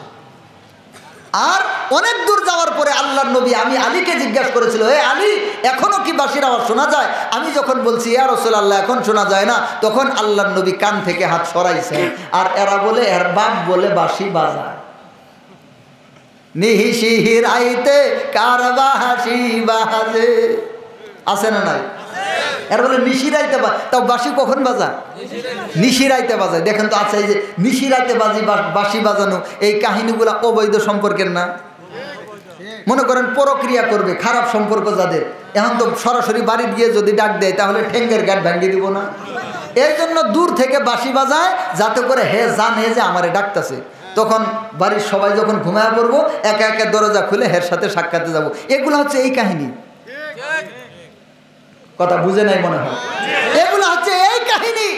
আর এই ভণ্ডরা এগুলা নিয়ে গেছে তরিকার মধ্যে, এগুলা নিয়ে গেছে পীর মুরিদির মধ্যে। মুসলমান তবে সাবধান, হক্কানি পীর মুরিদির দরকার আছে না নাই? মসজিদের যেমন দরকার, মাদ্রাসার যেমন দরকার, হক্কানি পীর মাশায়েখের এরকম দরকার। আমাদের দেহের বাইরে কিছু রোগ হয়, দেহের ভিতরে কিছু রোগ হয়। 40 প্রকার রোগ আছে ভিতরে। এই রোগগুলা চিনিয়ে দিবে, পরিচয় করিয়ে দিবে উলামায়ে কেরাম। এই যে আমি সাইফুল আছে না, আমি সাইফুল নিজেও একজন পীরের কাছে বায়াত হওয়া মানুষ, আমি নিজেও। আপনারা বলবেন যে এইটা আবার কি কয়? এটাই সত্য। তবে আমরা ওই যে বাঁশিওয়ালা পীরের না, কিওয়ালা পীর না, বাঁশিওয়ালা না। বাঁশিওয়ালার ছিলাম আগে, যখন জানতাম না তখন কালার বাঁশির মধ্যে ছিলাম। কলবে কলবে মিল না হইলে, হ্যাঁ কলবে কলবে মিল হয় ওখানে। এই কলবে কলবের কাহিনী ওখানে চলে। মহিলাদেরকে পর্যন্ত এই ভণ্ডরা মহিলাদেরকে পর্যন্ত সরাসরি দেখে, সামনাসামনি দেখে। যদি মহিলাদেরকে সামনাসামনি মহিলারা না আসে তখন কই এখন না দেখলে কিয়ামতের দিন চিনবো কেমনে? এই জন্য এখন নাকি দেখা লাগবে। আর এরকম ঘটনা আমার এক আত্মীয়র সাথে ঘটছে। দরবার থেকে আসছে, আসার পরে খুব খুশি। এটা মোটামুটি আরও আমি তখন সম্ভবত এই ক্লাস 7-এ পড়ি। এটা বহু আগের কথা, 17, 18, 20 বছর হইলে আমি মাদ্রাসা থেকেই পড়তেছিলাম, এরও আগের কথা। তো তখন একদিন উনি খুব খুশি, দরবার থেকে আসছে বেড়ায়ে, আসার পরে খুব খুশি। তো সবাই জিজ্ঞাসা করতেছে তুমি এত খুশি কেন? কই খাজা বাবা আমারে ডাকে নিয়ে গেছিল। খাজা বাবার হুজরা শরীফের মধ্যে নিয়ে গিয়ে আমি তো একটু মুখ ঢাকা ছিলাম, আমারে বলছে মুখ খোলা। তখন মুখ খুলছি, তো খোলার পরে বলতেছে যে এখন যদি না দেখি হাসরের ময়দানে তোমাকে কেমনে চিনব, এই জন্য এখন নাকি দেখবো। দেখছেন কাহিনী? ভণ্ড তো ভণ্ডই, এর কোনো ব্রেক আছে? কোনো ব্রেক নাই। তো এইরকম এক চালাক লোক ছিল। একটা ঘটনা আর একটু আপনাদেরকে শোনাই। গতকাল মাহফিলে, গতকালকের আগের দিন, এই যে বুসার মাজার একটা আছে ইয়েতে, এই ডুবারচর, আপনারা চিনেন ডুবারচর বুসার মাজার। প্রত্যেক বছর ওখানে নাচ গান করে মদ গাঞ্জার আসর বসত। ওখানে আবার উলামায়ে কেরামরা মাহফিলের আয়োজন করছিল, আলহামদুলিল্লাহ। ওই জায়গায় আবার কোনো নাচ গান হয় নাই। তো আল্লামা আবুল কাশেম হুজুর ওখানে একটা ঘটনা শোনাইলেন। ঘটনা আপনাদেরকে বলি, দেখবেন একটা শিখতে পারবেন এখানে। তো এক রিক্সা চালক ছিল। মহিলারা বিশেষ করে কুসংস্কার বেশি বিশ্বাস করে। দেখবেন পুরুষের চাইতে মহিলা মুরিদ বেশি। পুরুষেরা তো একটু, পুরুষ মানুষ তাদের একটা গাইরত আছে, তারা বুঝে বেশি। মহিলারা কিন্তু বুঝে কম। মহিলারা বুঝে কম, ফালে বেশি। জিকির যখন শুরু হয় দেখবেন মাথার চুল একবার এই পাশে যায়, একবার এই পাশে যায়, হ্যাঁ লাগছে একবারে জিকির। এরকম আছে না নাই? একবারে মহিলারা হ্যাকু হ্যাকু লাগায় জিকির করতেছে। কার উপরে কেরা পরে কথা মুশকিল। তো এখন মহিলা হয়েছে ভক্ত, মহিলা বারবার হেরে খুশায় যে দেখো আমগোর বাবা এত বড় কামেল বাবা, আমি যাই কত কামেল বাবা কত কিছু পাই, তুমি গেলে না, এটা আমি দুঃখ অন্তরের মধ্যে। তো বউ যদি বারবার বলে তো পুরুষের তো একটু মন গলে, বলছে যে আচ্ছা ঠিক আছে যা, জামুনে তোর বাবার ওনে জামুনে। তো গেছে। সামনে যখন উরসের সময় বাবার দরবারে গেছে। যাওয়ার পরে এখন হাদিয়া তো দেওয়া লাগবে। এ বলে দিছে যে 500 টাকা অন্তত হাদিয়া দিবা বাবারে, কম দিলে বাবা খুশি হবো না, একটু বেশি দিলে পরে বাবা খুশি হবো ভালো। তো এখন 500 টাকার একটা নোট, সারাদিন রিক্সা চালাইছে, 500 টাকার নোট একটা পাইছে, উঠে নিয়ে গেছে। গিয়ে কয় টাকা রিক্সা গাড়ি ভাড়া দিয়ে গেছে, 500 টাকার নোটটা বাবার কাছে দিছে। দেওয়ার পরে আবার বাবারে বলছে বাবা আমি তো আপনার কাছে মুরিদ হওয়ার জন্য আসছি, তো আমার তো বেশি সামর্থ্য নাই, 500 টাকাই দিলাম। তো বলতেছে সমস্যা নাই, তুমি এই 500 টাকাই দিয়ে আমার কাছে মুরিদ হও, কিয়ামতের দিন তুমি। বলছে যে বাবা এখন আমি কি করব তাহলে, আরও আপনার কাছে তো মুরিদ হইলাম, এখন আমার কাজ কি? বলতেছে তোমার কোনো কাজ নাই, নামাজ নাই, রোজা নাই, হজ নাই, জাকাত নাই, কিছুই নাই, তুমি সব সময় শুধু আমার ধ্যানে থাকবা। কিসে থাকবা? ধ্যানে থাকবা। নিরিক বান ধরে দুই নয়নে, নিরিক বান ধরে দুই নয়নে, ভুইল না মন তারে। আছে না নাই? এটারে কই নিরিক বান্দা। দেখবেন এরা জিল্লা শক্ত ভক্ত আছে না, এরা মাঝে মাঝে কয় হেই বাবা। আমার আব্বার এই অবস্থা ছিল। 4-5 মিনিট পর পর হ্যাঁ বাবা একা একে চমকে উঠতো। এই যে অনেকে আত্মীয় স্বজন বেড়াইতে আসতো না, ছোটো ছোটো বাচ্চারা আছে না, এরা কিন্তু মুরব্বী মানুষের কাছে যায়। যখন মুরব্বী মানুষের কাছে যায় আব্বা খানিক পর পর হেই বাবা, আর দৌড়। মনে করতো এটা আবার কি, মানে আব্বার অবস্থা ছিল এরকম। দেখেন একদম মূর্খ একটা মানুষ, হ্যাঁ নিজে গান বানাইছে, চলো জিন্দা পীরের খানদানে বুঝা দিব সন্ধানে, আভায়াতের নদী কোনখানে, সেই নদীর পিছল ঘাটা বাদবা চলে চলছে ভাটা, দিন দুনিয়ার একটি ঘাটা মিম আছে তার মাঝখানে, আভায়াতের নদী কোনখানে। এই গান আমার আব্বা নিজে বানাইছে, অথচ জীবনে স্কুলের বারান্দাও পারে না, এত বড় শিক্ষিত। তো এখন পীর সাহেব বলে দিছে যে তোমার কিছুই করা লাগবে না, তুমি শুধু আমার ধ্যানে থাকবা, নিরিখে থাকবা, আর উরসের সময় আসবা, আমার একটু মজাহাবের খেদমত করবা, এটাই তোমার কাজ। তো তারপরে কি হবে, হাসরের ময়দানে আমি তোমাকে ধাক্কা দিয়ে, তুমি জাহান্নাম বা জান্নাতের আশেপাশে ঘুরতে থাকবা, ধাক্কা দিয়ে তোমার জান্নাতের মধ্যে ফালাই দেবো। তো বাপ বলছে যে ঠিক আছে বাবা, এর চাইতে সহজ আর কি আছে, নামাজ লাগবো না, জাকাত লাগবো না, হজ লাগবো না, রোজা লাগবো না, কিছুই লাগবো না, বাবা ধাক্কা দিয়ে জান্নাতে ফেলাই দিলি তো শেষ। তো এখন এই লোক রিক্সাওয়ালা হইলে কি হবো, চালাক আছে। তো মোটামুটি 5-6 মাস পরে ওই এলাকার পাশের এলাকায় ওই খাজা বাবা আইছে। তো আসার পরে এই লোক গেছে, গিয়ে বলতেছে বাবা আমারে চিনছেন? কি কয় বাবা আমারে চিনছেন? বাবা তো আর ভক্ত কি একটা দুইটা নাকি, ভক্ত তো মেলা। তো এবার বাবা আর চিনে না, বাবা চিনতেছে না, কই বাবা আমারে চিনছেন? মুখের দিকে শুধু হা করে তাকায় আছে, চিনে না, যেমনি চিনে না হা করে তাকায় আছে অমনি এই জায়গাটা ধরছে। মেজাজ তো হয়ে গেছে 100।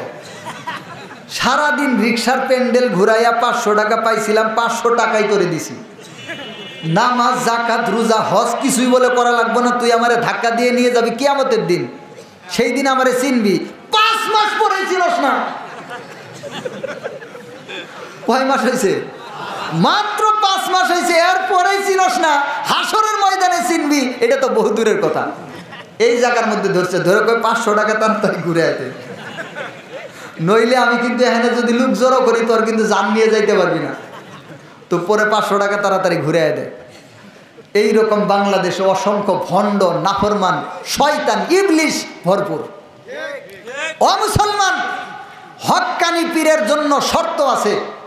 1 নম্বর শর্ত হচ্ছে আল্লাহর কোরআনের পরিপূর্ণ তর্জমা এবং তাফসির নিজে বুঝার যোগ্যতা থাকতে হবে, অন্যকে বোঝানোর যোগ্যতা থাকতে হবে। 2 নম্বর শর্ত হচ্ছে অন্তত মেশকাতুল মাসাবিহ, মেশকাত শরীফ আমরা যেটা বলি, শুরু থেকে শেষ পর্যন্ত নিজে পড়ে বুঝার যোগ্যতা থাকতে হবে, অন্যকে বোঝানোর যোগ্যতা থাকতে হবে।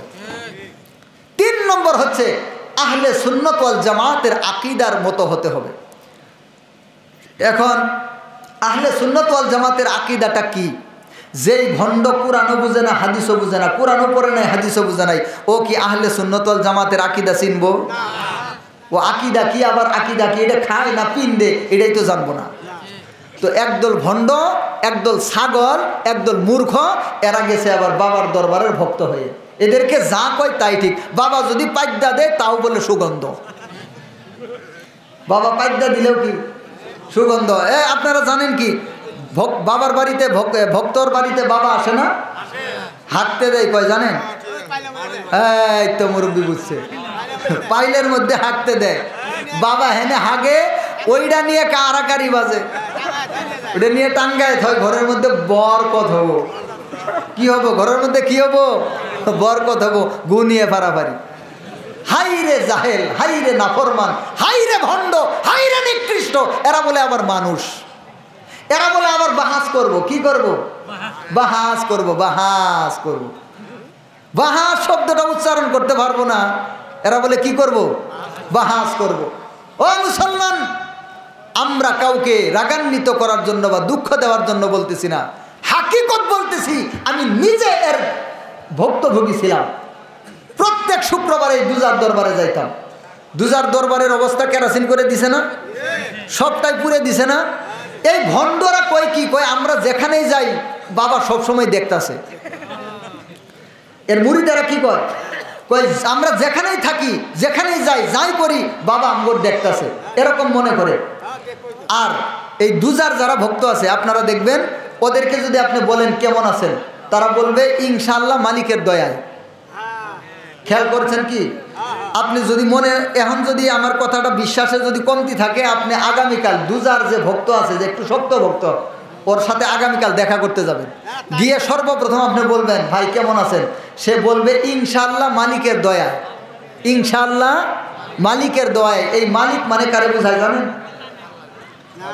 এই মালিক মানে বাবারে বোঝায়, বাবা।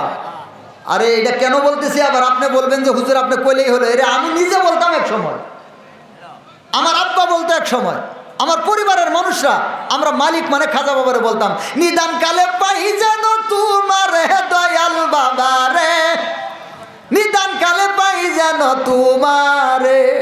নিদান কালে চাই যেদিন আমায় বান্দা নিবে আজরাইলে, সেই বাবা থাকিও পাশে, বাবা থাকিও পাশে, মুর্শিদ থাকিও পাশে, কবরেতে আমায় রাখি, মাটি দিয়ে দিবে ঢাকি,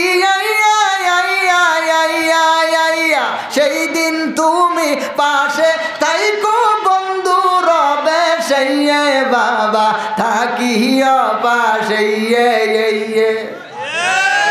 ও মুসলমান, শুধু তাই না, ওরা বিশ্বাস করে কবরের মধ্যে যখন রাখা হবে, ওদের বাবা কবরের মধ্যে এসে জবাব দিবে। এটা ওদের বিশ্বাস। এই জন্য এরা বলে ইনশাআল্লাহ মালিকের দয়ায়, মানে মালিকের দয়ায় ভালো আছি। এরা বিশ্বাস করে আমরা যেখানেই যা করতেছি বাবা দেখতেছে। তোর বাবা এত দেখা দেখে বাবার দরবার যে ঘুরাই দিল, একদম পুড়িয়ে দিল, তোর বাবা দেখে নাই? তোর বাবা দেখলো না? তোর বাবার দরবারটা যে পুরাই দিব। কয়েকদিন পর্যন্ত উলামায়ে কেরাম ওখানে একটা গুমগাম পরিবেশ হয়েছিল। তো তোর বাবা যদি আগে থেকে জানতো তাহলে ব্যবস্থা করতো না? সব ভক্তদেরকে ডাক দিত, আমার আন্ডা বাচ্চা ডিম যা আসস, বউ বেড়ি ছালা নিয়ে সব আয়, দরবারের মধ্যে বসে থাক, এরা যেন না আসতে পারে। তো তোর বাবা এটা করতে পারলো না কেন? হ্যাঁ, একটা কথা লাগাইছে, ও বলছে যে পুরে দিছে, ঠিক আছে, গরু ছাগল নিয়ে গেল কেন? আচ্ছা এখন শুনেন, গরু ছাগলগুলা টান যদি না দিত তাহলে গরু ছাগলের গায়ে আগুন লাগতো না? বুঝেন, ভালো করে বুঝেন। গরু ছাগল, গরু ছিল, ছাগল ছিল, উট ছিল, দুম্বা ছিল। এখন এগুলা যদি ঘরের মধ্যে বান্ধাই থাকতো, আগুন তো লাগাই দিছে, লোক কি একজন গেছে ওখানে? হাজার হাজার লোক গেছে। কতটি লোক আছে বিড়ি খাওয়া, ওর কাছে আছে ম্যাচ, যেখানে পাইছে অনেক খোঁচা। আর জ্বলাইছে তো, কম তো জ্বলাইছে না। মনে করেন হেরি এক চাস্তো ভাই, ওর সাথে লাগালাগি, নামাজ পড়বো, নামাজ পড়ে আর গান গায়, তো অন্তরের মধ্যে দুঃখ না? এই দুঃখ এর চাস্তো ভাইয়ের সাথে পারে নাই, মূল জায়গায় এসে লাগাই দিছে। যে জেনে পাইছে মেস খুঁচা মারছে। এখন যদি খুঁচাতে যদি এই গরুগুলা যে ছিল এগুলা পুড়ে যাইতো না? তো গরুগুলা যারা বাঁচাইছে এরা ভালো কাজ করছে না? পুড়ে যাওয়াই ভালো ছিল না বাঁচানো ভালো হয়েছে? তো এটা চুরি করলো কেমন? এটা বাঁচাই দিছে, ভালো হয়েছে। এখন কথা হইলো ওই কোরআন শরীফ পড়ছে। আরে ওখানে তো অনেক মানুষ ছিল, কিছু কাগজপত্র যেখানে ছিল মানুষেরা মনে করছে এগুলো সবাইকে আর কোরআন চিনে নাকি? যারা সাধারণ মানুষ আছে এগুলা কি আর উলামায়ে কেরাম জ্বালাই দিছে? আলেম উলামারা ওখানেও গিয়ে বলতেছে এই ঠান্ডাও। যখন জানাজার মধ্যে দাঁড়াইছে, একজন হাফেজ সাহেবকে তো ওরা মারছে, শহীদ করে দিছে। আপনারা তো ঘটনা জানেন না? হাফিজ ভাই, ওনার নাম ছিল হাফিজ, এমনি ছিল কোরআনের হাফেজ। ওই হাফিজ ভাইকে ওরা মারছিল, একবারে শহীদ করে দিছে। ওই হাফিজ ভাইয়ের জানাজার মধ্যে দাঁড়াইছে উলামায়ে কেরামরা, দাঁড়াইছে সাধারণ মানুষও দাঁড়াইছে। এখন সাধারণ মানুষরা বলতেছে হুজুর আগে বিচার হবো তারপরে জানাজা হবো। এখন উলামায়ে কেরাম বলতেছে দেশের পরিস্থিতি ভালো না, আগে জানাজা করি তারপরে বিচার হবো। সাধারণ মানুষের কথা হলো না হুজুর এটা আমরা মানলাম না, আগে বিচার পরে জানাজা। হুজুরের কথা হলো আগে জানাজা পরে বিচার। ঝামেলা পাচ্ছে না? এর মধ্যে থেকে কিছু লোক আছে না একটু রক্ত গরম, এরা তাকবীর দিয়ে উঠছে, উঠে বলে কেউ গেলে যাক, না গেলে না যাক, আমি একলাই যাব। যেমনি একাই যাওয়া শুরু করছে, আরো মানুষ মানে, উনি তো পরিবেশ গরম, তারপরে একসাথে মানুষ যাওয়া শুরু করছে। উলামায়ে কেরামরা যায় তালি ভাই নাই, যায় যেমনে পাইছে ওইভাবেই গেছে, যে যেমনে পাইছে ওইভাবেই ধরছে, যা পাইছে অন্তরের দুঃখ কষ্ট বেদনায় যা পাইছে তাই ভাঙছে। এতগুলা মানুষের মধ্যে আটকাই কে, ধরে কে? তো তোর বাপ এত বুঝা বুঝে অন্তত কোরআন শরীফ গুলা টান দেওয়া যাইতো না? কথা বুঝে না? হ্যার বাপ বলে সবকিছু জানে, তো সবকিছু যেহেতু জানে আর গুলানা পুরা গেল যাক, অন্তত যদি ভক্তরে বলতে ভক্তরা তোরা তো পলাশ, তোরা কিন্তু থাকিস না, কিন্তু কোরআন শরীফগুলো একটু সরায় নিস, অথবা গরু বাছুর দুম্বা যা আছে এগুলো একটু সরায় তোর, ওরা যা পুরা দেখ পুরা দেখ। যদি এইটুকু দয়া করতো আর কি, পুরা দেওয়ার মতো অনুমতি থাকতো তাহলে অন্তত এইটা করতে পারতো, কিন্তু করলো না কেন? এই তো জানে না। হ্যাঁ, কিন্তু এরা আবার কি কয়, আমরা যেখানেই থাকি খাজা বাবা আমগর দেখে, খাজা বাবা আমগর শোনে, বিনা পয়সার চকিদারি আমার খাজা বাবাই করে গো, মুর্শিদ রূপে সাই আসে ঘুমায় বাড়ি বাড়ি, খাজাই করে চকিদারি রে। দেখছেন কি কয়? কয় আসে ঘুমায় বাড়ি বাড়ি, বাবাই করে চকিদারি। তো আমাদের পাশের এলাকায় কাহিনী একটা ঘটছে, মহিল করতে গেছে সবাই মিলে, মিয়াজি সাহেবের গোয়াল থেকে গরু সব চুরে নিয়ে গেছে। তো এখন ওই মহিলের মধ্যে গান গাইতেছে, আসে ঘুমাই বাড়ি বাড়ি, বাবাই করে চকিদারি। তো এই দিকে গরু কিন্তু নিয়ে যাইতেছে চুরে। তো সকালবেলা অন্যান্য যে লোকগুলা ছিল না ওর গান শুনছে, গরু তো হারাইছে, মন মেজাজ তো খারাপ।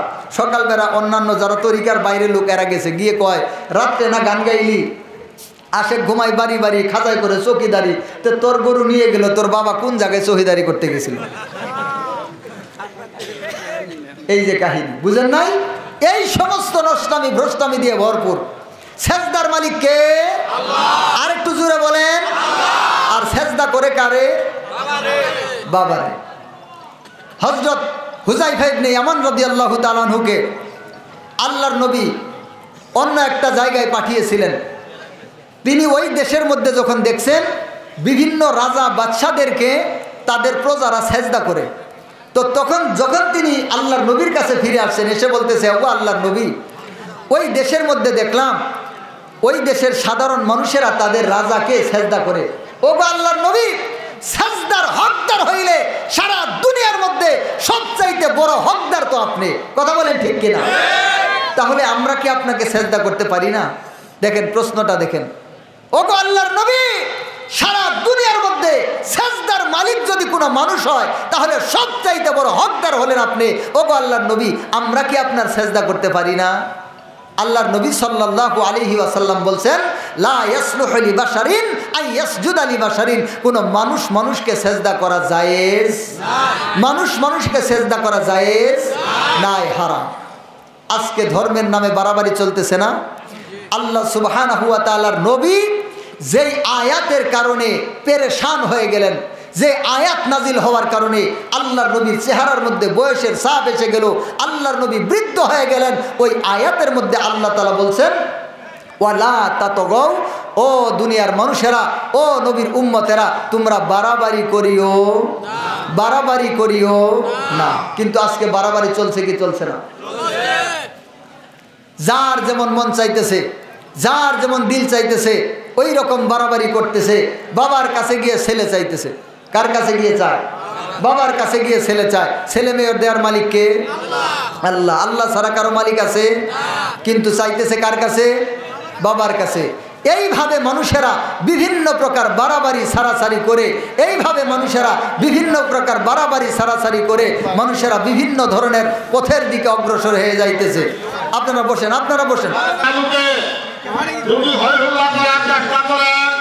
প্রশাসনকে জানানো হয়েছে, তাহলে আমরা প্রশাসনকে কল করলে প্রশাসন এই মুহূর্তে এসে হাজির হয়ে যাবে।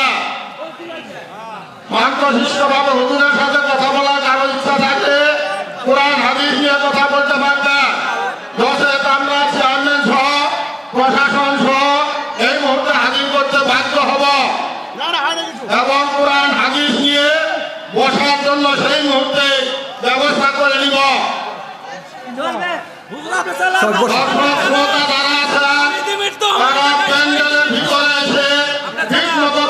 কথা বলতেছিলাম, মনে আছে আপনাদের? আচ্ছা, আল্লাহ তাআলা বলতেছেন, ওগো আল্লাহর নবী, আপনার উম্মতেরা যেন বাড়াবাড়ি না করে। বাড়াবাড়ি করাটা কেমন? ইমাম আহমদ রহমতুল্লাহি আলাইহি একটা কথা বলেছেন, মান ইবতাদা ফিল ইসলামি বিদআতান ইয়ারাহা হাসানা ফাকাদ জাআমা আন্না মুহাম্মাদান সাল্লাল্লাহু আলাইহি ওয়াসাল্লাম খানার রিসালা। হযরত ইমাম আহমদ রহমতুল্লাহি আলাইহি বলতেছেন, ও দুনিয়ার মানুষেরা শোনো, যদি কোনো ব্যক্তি এই ধর্ম নিয়ে, এই দিন নিয়ে এমন কিছু করে যা এই ধর্মের মধ্যে নাই, যা এই দিনের মধ্যে নাই, এরকম কোনো কাজ যদি কোনো ব্যক্তি করে, ফাকাদ জাআমা, সে যেন ধারণা করলো, আন্না মুহাম্মাদান সাল্লাল্লাহু আলাইহি ওয়াসাল্লাম খানার রিসালা, যে মুহাম্মদ সাল্লাল্লাহু আলাইহি ওয়াসাল্লাম রেসালতের দায়িত্বের মধ্যে খেয়ানত করছেন। বলেন নাউজুবিল্লাহ। কথাটা কি বুঝলেন? মনে করেন আপনি কোনো মসজিদের খাদেম, এই মসজিদকে ঝাড়ু দেওয়া, মসজিদকে পরিষ্কার করার দায়িত্ব কার? আপনার। যেই ব্যক্তি খাদেম, তো খাদেম ব্যক্তি সুন্দর করে মসজিদটা ঝাড়ু দিছে, এরপরে যদি আরেকজন ব্যক্তি এসে তার উপরে আবার ঝাড়ু দেওয়া শুরু করে, তো খাদেম ব্যক্তি কি খুশি হবে না বেজার হবে? কেন? মসজিদ যে ঝাড়ু দিতেছে, এই তো বেজার হবে। এই জন্য যে ওই যে ব্যক্তি পরবর্তীতে ঝাড়ু দিতেছে, সে যেন এটা বুঝাইতেছে যে খাদেম সাহেব তার দায়িত্ব পুরাপুরি পালন করে নাই, এখনো ময়লা আছে, এই জন্য আমি ঝাড়ু দিলাম, এটাই তো বোঝা যায়। কিন্তু খাদেম ব্যক্তি তিনি তার অন্তরের যতটুকু সৌন্দর্য করা দরকার ততটুকু সুন্দরের সাথে ঝাড়ু দিয়েছেন, তিনি কোনো প্রকার খেয়ানত করেন নাই। এবার পরবর্তীতে যে দিতেছে, এই দেওয়ার কারণে বোঝা যায় যে উনি মনে হয় কিছু খেয়ানত করছে। এই কথাটাই ইমাম আহমদ রহমতুল্লাহি আলাইহি বলেছেন, ও দুনিয়ার মানুষেরা, যেই ব্যক্তি এই ইসলাম আসার পরে, ইসলাম পরিপূর্ণ হওয়ার পরে যেই ব্যক্তি ইসলামের মধ্যে এমন কিছু জিনিস আবিষ্কার করবে, এমন কিছু কার্যক্রম বের করবে, এইরকম কিছু কার্যক্রম লাগাবে যেগুলা ইসলামের মধ্যে ছিল না, সে যেন ধারণা করলো ফাকাদ জামা আন্না মুহাম্মাদান সাল্লাল্লাহু আলাইহি ওয়াসাল্লাম খানার রিসালা, সে যেন এটা ধারণা করলো, এটা প্রমাণ করলো যে আমাদের কলিজার টুকরা নবী রিসালতের মধ্যে খেয়ানত করেছেন। বলেন নাউজুবিল্লাহ। আচ্ছা, আজকে যেই সমস্ত ব্যক্তিরা পুরুষ আর মহিলা একসাথে হয়ে নাচানাচি করে, আছে না? পুরুষ আর মহিলা একসাথে হয়ে নাচানাচি করে। আল্লাহর নবীর স্ত্রী ছিলেন কতজন? 11 জন। আল্লাহর নবীর স্ত্রী ছিলেন 11 জন, একসাথে প্রায় লম্বা সময় পর্যন্ত ছিলেন 9 জন। হযরত খাদিজা তো আগেই চলে গেছে, আরেকজন বিবিও আগে একটু মারা গেছেন, আর 9 জন স্ত্রী আল্লাহর নবীর অনেক লম্বা সময় পর্যন্ত ছিল। যদি পুরুষ আর মহিলা একসাথে হয়ে নাচানাচি করা ইসলামের মধ্যে থাকতো, তাহলে অন্য মহিলাদের না বাতি দিলাম, আল্লাহর নবী 11 জন মহিলা 11 জন বিবিকে নিয়ে নাচানাচি করলে সমস্যা ছিল? আর কোনো মহিলার দরকার আছে? আমি যখন ওই লাইনে ছিলাম, আমি বাজাইতাম ঢোল, আমার আব্বা বাজাইতেন এই একতারা চিনেন? আমার বড় ভাই বাজাইতেন তবলা, আমার বড় কাকা বাজাইতেন ওই খমক, আর আমার আরেক ভাই বাজাইতেন জুরি। আর কারো লাগতো না, আমরা একলাই যথেষ্ট। প্রত্যেক চাঁদের 5 তারিখে আসর থেকে শুরু হইতো চিল্লাচিল্লি, সারা রাত পর্যন্ত চিল্লাচিল্লি চলতো। আমি নিজে আসা থেকে ফজর পর্যন্ত গান গাইতাম। আল্লাহ তাআলা মাফ করেন, আপনাদেরকে বোঝানোর জন্য বলতেছি, আমরা হক্কানি পীরের বিরুদ্ধে। ও মুসলমান, সুরমা নদীর পারে যখন বুরহানুদ্দিনকে অপমান করেছিল রাজা গৌরগোবিন্দ, সুরমা নদীর পারে যখন এই কথা যখন যাইতে যাইতে যাইতে যাইতে ইয়েমেন দেশের মধ্যে শাহজালাল ইয়ামানী রহমতুল্লাহি আলাইহির কান পর্যন্ত তখন শব্দটা পৌঁছে গেছে, শাহজালাল ইয়ামানী রহমতুল্লাহি আলাইহি তলোয়ার খাপ থেকে বের করে মাথার উপরে উঁচু করে ওই তলোয়ার নিয়ে তিনি 307 জন ব্যক্তিকে নিয়ে, 307 জন ওলি আল্লাহকে নিয়ে বাংলাদেশের ভারতের জমিনে সুরমা নদীর পারে এসে উপস্থিত হয়ে গেছিলেন মুসলমানের ইজ্জতকে হেফাজতের জন্য। ইনারা হচ্ছেন আল্লাহর ওলি। সন্দেহ আছে কোনো? সন্দেহ আছে কোনো? শাহজালাল রহমতুল্লাহি আলাইহি আল্লাহর ওলি সন্দেহ আছে? শাহপরান সন্দেহ আছে? কোনো সন্দেহ নাই। মঈনুদ্দিন চিশতি রহমতুল্লাহি আলাইহি আল্লাহর ওলি, কোনো সন্দেহ আছে? কোনো সন্দেহ নাই। কিন্তু আজকে তাদের নাম নিয়ে, তাদের কথা বলে একদল জাহেল, যারা পীরের কোয়ালিটির মধ্যে পড়ে না, না জানে কোরআন, না জানে হাদিস, না জানে ইসলামের আকীদা, এইরকম কিছু নষ্ট ভ্রষ্টরা আজকে পীর সেজে বসে আছে। এরা যেহেতু এরা কোরআন জানে না, যেহেতু এরা হাদিস জানে না, এই জন্য এমন কিছু নতুন নতুন ভণ্ডামি এরা তৈরি করে, নতুন নতুন ভণ্ডামি এরা আবিষ্কার করে মানুষদেরকে ওই সমস্ত ভণ্ডামির দিকে নিয়ে যায়, আর মানুষেরা জাহান্নামের দিকে ছুটতে থাকে। আমরা এদের বিরুদ্ধে কথা বলি। সুরের বিরুদ্ধে কথা বললে কোনো সমস্যা আছে? যদি সুরের বিরুদ্ধে কথা বললে সমস্যা হয়, এটা চুরি করে তুই বাদ দে, তোর খাসিয়ত খারাপ, আমরা তো বলবোই। কথা কোন ঠিক কিনা? তো এইরকম কাজ ইসলামের মধ্যে বাড়াবাড়ি করতে আল্লাহ নিষেধ করলেন। তো আজকে যেই সমস্ত ব্যক্তিরা ঢুল, তবলা, একতারা, জুরি, খমক, নানান বাদ্যবাজনা নিয়ে এরকম বিশাল বসল ঢাক বাজায় বাজায় যারা বিভিন্ন জায়গার মধ্যে ঘোরাঘুরি করে, জিকির করে, এগুলা কি আল্লাহর নবী কখনো করেছেন? সাহাবায়ে কেরাম কখনো করেছেন? আমরা তো বেশি কিছু বলি না, আমরা তো এটাই বলি, যদি তোমাদের শক্তি থাকে, সামর্থ্য থাকে, দলিল থাকে, তাহলে আসো একটু দলিলটা দেখাও, আমরা একটু দেখি যে আল্লাহর নবী এই ঢাকটা বাজাইছিল, আল্লাহর নবী তার সমস্ত বিবিদেরকে নিয়ে এই রকম জিকির, এই রকম ভাবে এগুলা করেছিল, একটু দেখাও যদি কোনো প্রমাণ থাকে। কিন্তু আজ পর্যন্ত এরকম কোনো প্রমাণ দেখাইতে পারে? কিয়ামত পর্যন্ত পারবে?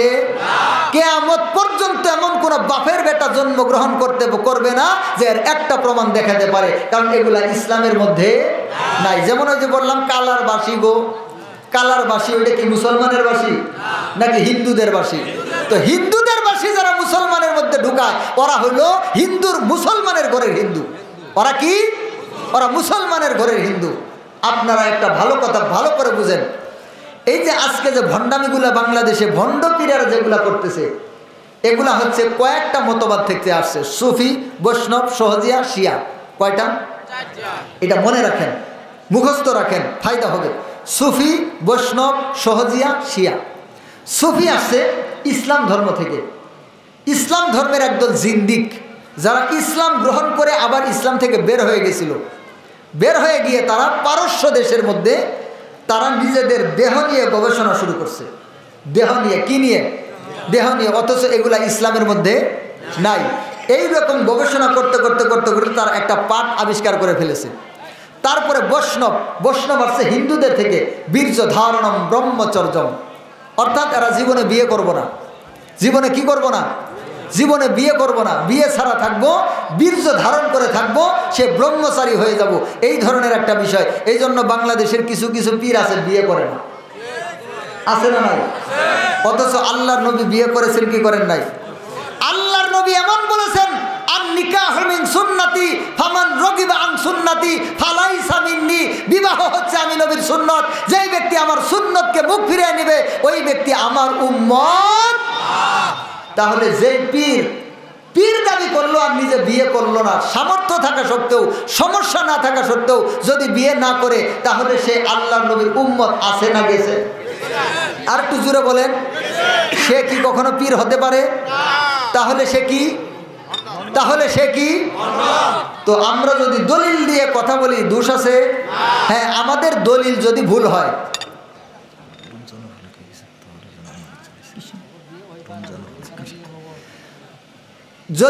আমরা যদি ভুল কথা বলি তাহলে ধরায় দেন।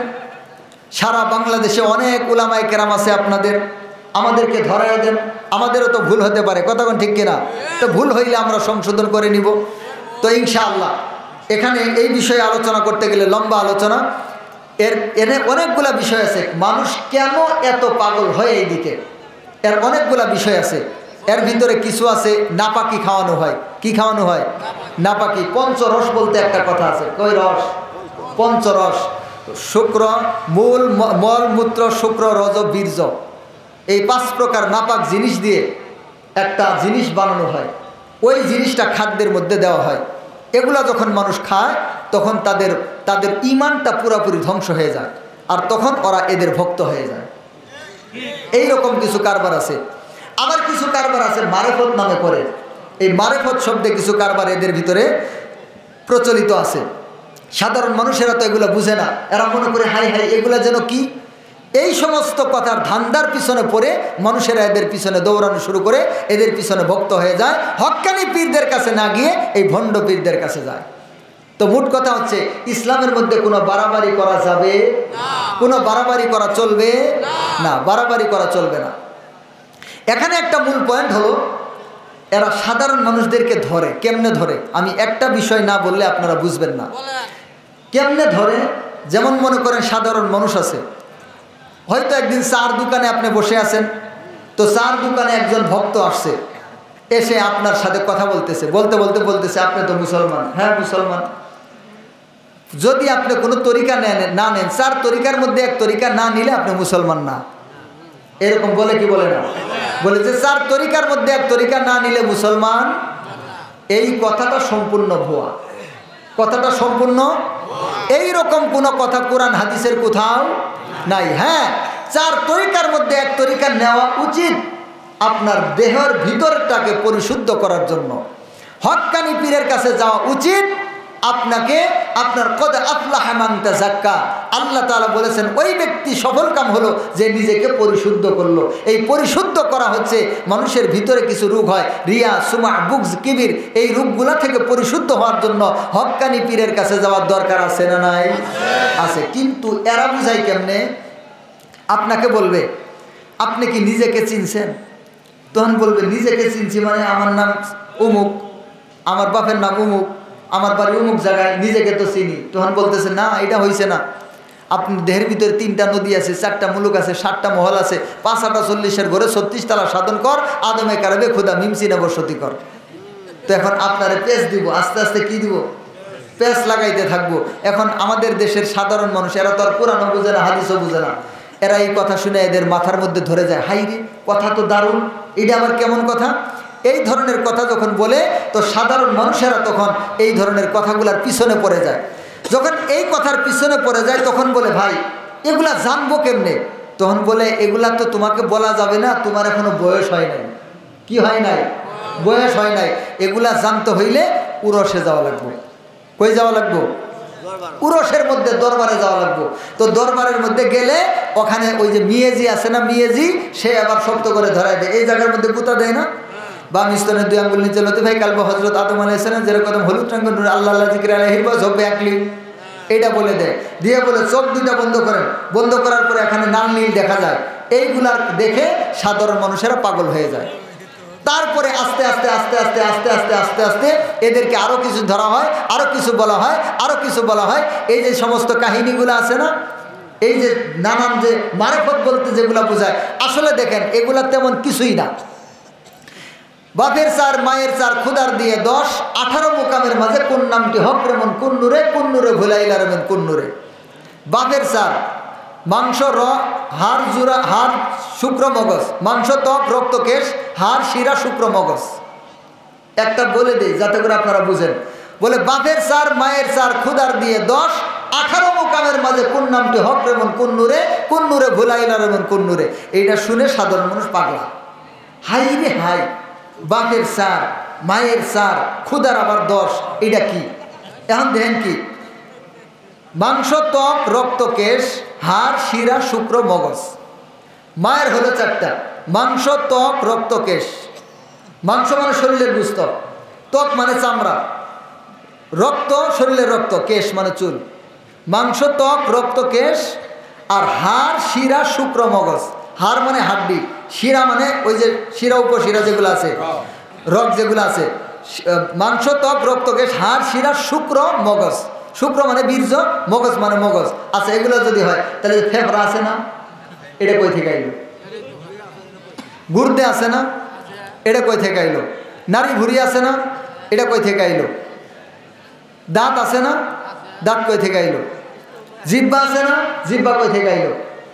এটা আসলে সম্পূর্ণ ভণ্ডামি এবং ধোঁকাবাজি। এর উপরে নিচে বাইরে কোথায় কি আছে সব আমার জানা।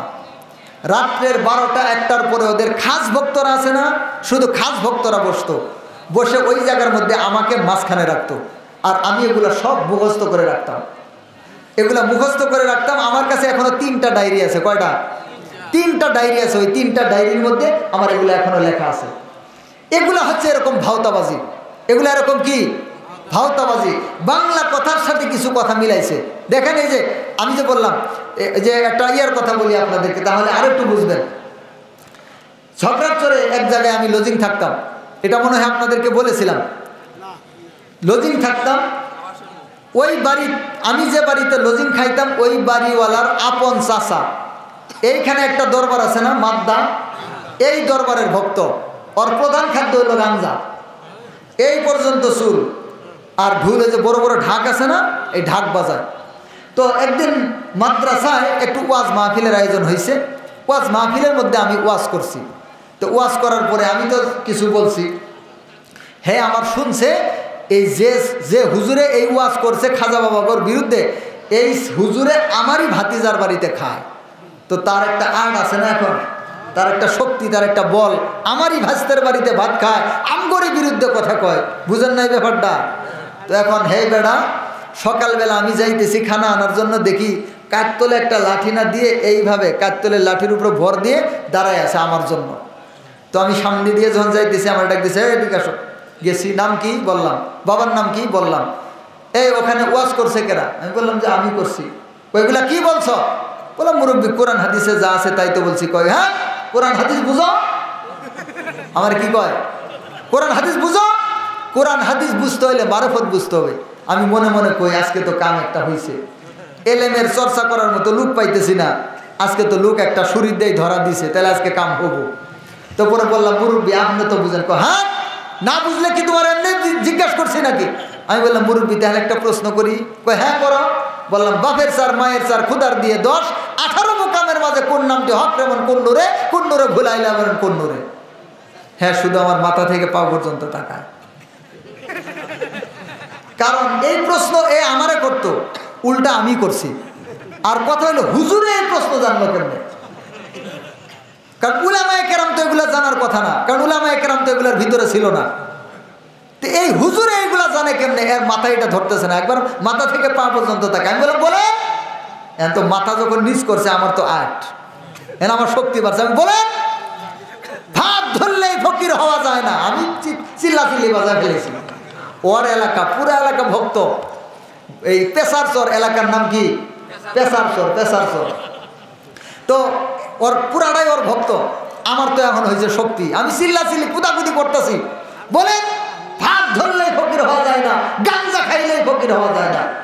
মাত্র সুডো 1-এর একটা প্রশ্ন করছি, এগুলা নিয়ে মাস্টার্স ডিগ্রি করছি। আমার তো 8। আমার হাতে ছিল ফার্সি একটা কিতাব। কি কিতাব? ফার্সি একটা কিতাব, নাহবে মীর একটা কিতাব ছিল। ওই কিতাবটা দেখা বললাম, দেখেন এই যে কিতাব, এটা হচ্ছে মারফতের কিতাব। কিতাবে তো ফার্সি লেখা, হ্যাঁ কিতাবের দিকে এমনি দেখে দে তো আর বুঝে না। ফার্সি লেখা, জের জবরের গোষ্ঠী নাই, ফার্সি। এই কিতাবটা দেখে মাথা আরো হ্যাক, মারফতের কিতাব আনে ফেলছে, আরো কথা আছে নাকি? এরা তো জানেই না। এরা 10 অরব গোপনে তাই সিনাই শুনি, 30 অরব 22 নুক্তা হামজার নিচে কেন খালি? আলিফে আল্লাহ ওলি হইল, আলিফে আল্লাহ ওলি। বাইয়ের নিচে নুক্তা দিয়ে আলিফ গেল ভুলি, আলিফে আল্লাহ ওলি হইল, আলিফে আল্লাহ ওলি। ওই কয় না গাউসুল আজম খাজা বাবা স্কুল কইলা আছে, সিনাই লেখা পড়া শিক্ষা দিতাছে, গাউসুল আজম খাজা বাবা স্কুল কইলা আছে। তার মানে ওদের এগুলা কোনো কিতাবে পাওয়া যায় না। ওই যে বাপে যেটা কয় ওটাই ঠিক, যদি হ্যাঁ কয় ওটাই ঠিক, যদি না কয় ওটাই ঠিক। তো এখন আমি যখন বলছি এটা মারফতের কিতাব, ওর মাথা তো গরম হয়ে গেছে গা। তো মারফতের তো কোনো কিতাব নাই, এটা বলে মারফতের কিতাব। আবার ওইটা তো ওই পড়তে পারে না, বাংলা হইলে না বুঝতে পারতো, এটা ফার্সি কিতাব, ফার্সি ভাষায় লেখা। বেচারার মাথা তো গরম, মাথা করছে নিস। আমার তো 8, আমি তো কুদাকুদি করতেছি। তো এর মধ্যে 2-4 জন আরো লোকজন আসছে, আমার আরো 8 হইল। তা আমি বললাম মুরব্বী, এটা তো কেবল 1-এর একটা প্রশ্ন করছি, মাস্টার্সের প্রশ্ন করবো? হ্যাঁ কিছু কয় না। আশেপাশের যারা ছিল এরা বলতেছে হ্যাঁ হুজুর কোন, আমরা শুনবো। আমি বললাম বলেন, বাঞ্জা নারীর ছেলে মরে দেহ করে জানতে চাই, মায়ে জিয়ে সতীন তারা বাপে বুতে হলো ভাই। এটা শুনে সে মাথা আরো নিচ করছে, কারণ আগের ডার চাইতে এটা আরো বেশি কঠিন। ওইটাই পারে না, এটা পারবো। তারপরে ভক্তরা একবার দেশে, মানে আমার মাথা উঁচু, হের মাথা নিচু। ভক্তরা এসে একবার ওরে দেখে একবার, আমারে দেখে একবার। বেচারা বিপদে পড়ে গেল গা। এই যে বেচারা সরে গেছিল পাছাইতে আরো 2 বছর ছিলাম, কোনোদিন আর বেচারা সামনে পড়ে নাই। এগুলা হচ্ছে কিছু ভাওতাবাজি, কিছু ভেলকি।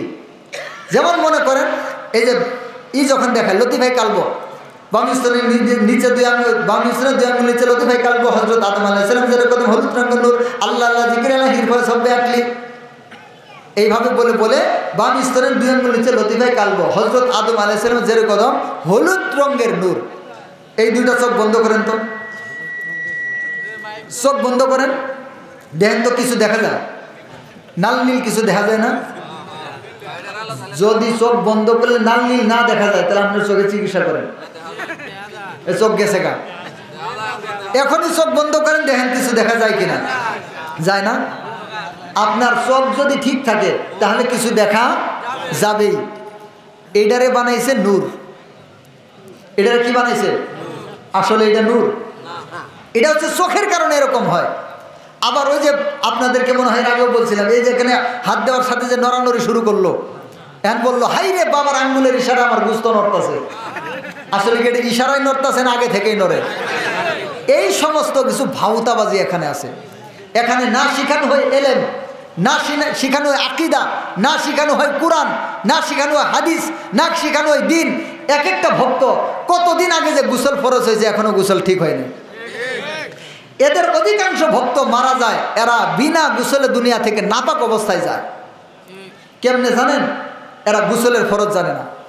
যেই ব্যক্তি গোসলের ফরজ আদায় না করে গোসল করবে, সমুদ্রের মধ্যে ডুবলেই কি গোসল হবে? নাকের নরম জায়গা পর্যন্ত পানি পৌঁছায় দেওয়া। আজ পর্যন্ত কোনো ভণ্ডপীরের দরবারে এই মাসালা আলোচনা হয়েছে? কোনোদিন হয়? অজুর ফরজ কয়টা, গোসলের ফরজ কয়টা, তায়াম্মুমের ফরজ কয়টা, জরুরি ফরজ কয়টা, স্বামী স্ত্রীর হক কয়টা? আলোচনা কোন দিন হয়? এগুলো আলোচনা নাই ওদের কাছে। শুধু কি আছে? তালই পীর, খালা পীর, মা পীর, শালা পীর, সম্বন্ধী পীর। কার সাথে কি ঘটলো? অমুক জায়গায় একজন ব্যক্তির ক্যান্সার হয়েছিল, সারা দেশে চিকিৎসা করছে, ভালো হয় না, বাবার কাছে গেছে, ভালো হয়ে গেছে। অমুককে বিয়ে করছে, পোলাপান হয় না, বাবার কাছে গেছে, পোলা দিছে। ওদের এগুলাই হচ্ছে কাহিনী। কোনোদিন এই সমস্ত মাসালা মাসাইল নিয়ে কথা বলে তো যেই ব্যক্তির বয়স, জীবনে একবার গোসল ফরজ হয়েছে না, যখন গোসল ফরজ হয়েছে তো গোসলের ফরজ জানে না, এখন পর্যন্ত না পাক। এই ভণ্ডরা মসজিদে যেন না যায়। বলবেন মসজিদে যাইতে চাইলে খুব ভালো করে গোসল করে আয়। এদের মসজিদে গেলে মসজিদ না পাক না, শরীর না পাক। মসজিদ তো আর না পাক না, শরীর না পাক। এই নাপাক শরীরে মসজিদে গেলে পরে যতক্ষণ পর্যন্ত মসজিদে থাকবে কবিরা গুনাহ হবে। কারণ এদের গোসল জীবনেও হয় না, কারণ এরা গোসলের ফরজ জানে না। গোসলের ফরজ যে জানে না, সমুদ্রের মধ্যেও ডুব পারলে গোসল হবে না। সারা জীবন তো গোসল হইলই না, সারা জীবনই নাপাক থাকলো। যেদিন মরে ওদের গোসল করাই কারা? ওই ভণ্ডরাই করায় না? ওই ভণ্ডরা গোসলের বুঝে ডাকি। এরা যখন এরকম গোসল করায়, দেখা গেছে শেষ গোসলটা যে হয়, শেষ গোসল, ওই শেষ গোসলটাও হয় না। এইভাবে চলে যায়। বুঝাইতে পারলাম তো? এখন এই বিষয়টা আশা করি বুঝতে পারছেন। ওই যে আয়াতের মধ্যে যে কথাটা বলছিলাম, আল্লাহ তাআলা বললেন ওয়ালা তাতাগাউ, তোমরা বাড়াবাড়ি করিও না, এমন কিছু করিও না যেগুলা ইসলামে নাই। তাহলে আমরা যা ইসলামে আছে তা করব, হক্কানি পীরের কাছে যাব, হক্কানি পীরের ওজিফা আদায় করব, হক্কানি পীরদের দেখানো পথ অনুযায়ী চলবো, কিন্তু ভণ্ড পীরকে সেজদা করব না, ভণ্ড পীরের কাছে যাব। মনে থাকবে ইনশাআল্লাহ। আজকের এই মাহফিলটা হচ্ছে মাহে রমজানের উপলক্ষে, লেখা আছে না? মাহে রমজানের উপলক্ষে এই বিষয়ে 2-4টা কথা বলবো ইনশাল্লাহ। এর আগে গত বছরের একটা দেনা আছে, দেনা। গত বছরের দেনাটা একটু সোজা লাগবো না? আচ্ছা, গত বছরের দেনাটা একটু সুজি। গত বছর আপনাদের এখানে আমি মিলাদ সম্পর্কে আলোচনা করছিলাম। সেখানে কিছু কথাবার্তা হয়েছিল। কথাবার্তা হওয়ার পরে একজন ব্যক্তি আমার সাথে যোগাযোগ করছিলেন।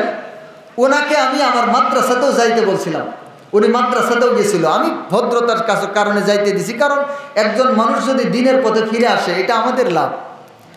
একজন মানুষ যদি দিনের পথে ফিরে আসে, আল্লাহর কাছে কিয়ামতের দিন বলতে পারবো, আল্লাহ এই ব্যক্তিটা আমার দাওয়াতে ফিরে আসছিল, আল্লাহ হয়তো আল্লাহ তাআলা আমাকে সেই ওসিলায় নাজাত দিবেন, দিতেও তো পারেন, আল্লাহর দয়ার শেষ নাই।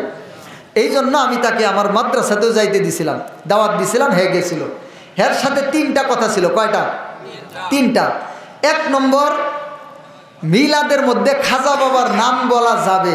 ওরা বলে না মুর্শিদ গো ফেলে যাইও না, বাবা গো ভুলে যাইও না, যেই দিন যাইবা মাওলার দিদারে রাখিও শরণে তোমার ইয়া নবী।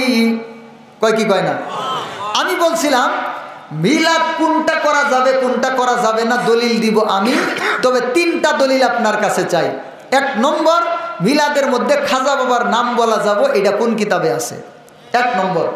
2 নম্বর, যারা এই মিলাদ পড়ে না তারা নবীর দুশ্মন, তারা ওহাবি, তারা খারাপ, তারা ভণ্ড, এই রকম বলা যাবে, এটা কোন কিতাবে আছে? যেহেতু মিলাদটা বলে, ওরা নিজেরাই বলে মুস্তাহাব, ওরা নিজেরাই কি বলে? মুস্তাহাব, অথচ এটা মুস্তাহাব না, এটা হচ্ছে একটা বেদাত। এটা কি? বেদাত। তবে ভালো করে বুঝেন কোন মিলাদ বেদাত আর কোনটা বেদাত নয়। মিলাদ মানে আল্লাহর নবীর জন্ম, মিলাদুন নবী মানে আল্লাহর নবীর জন্ম সংক্রান্ত বিষয় আলোচনা করা। তো আল্লাহর নবীর জন্ম সংক্রান্ত বিষয় আলোচনা করলে কোনো সমস্যা বরং সওয়াব হবে, বরং কি হবে? সওয়াব হবে, মুস্তাহাব হবে।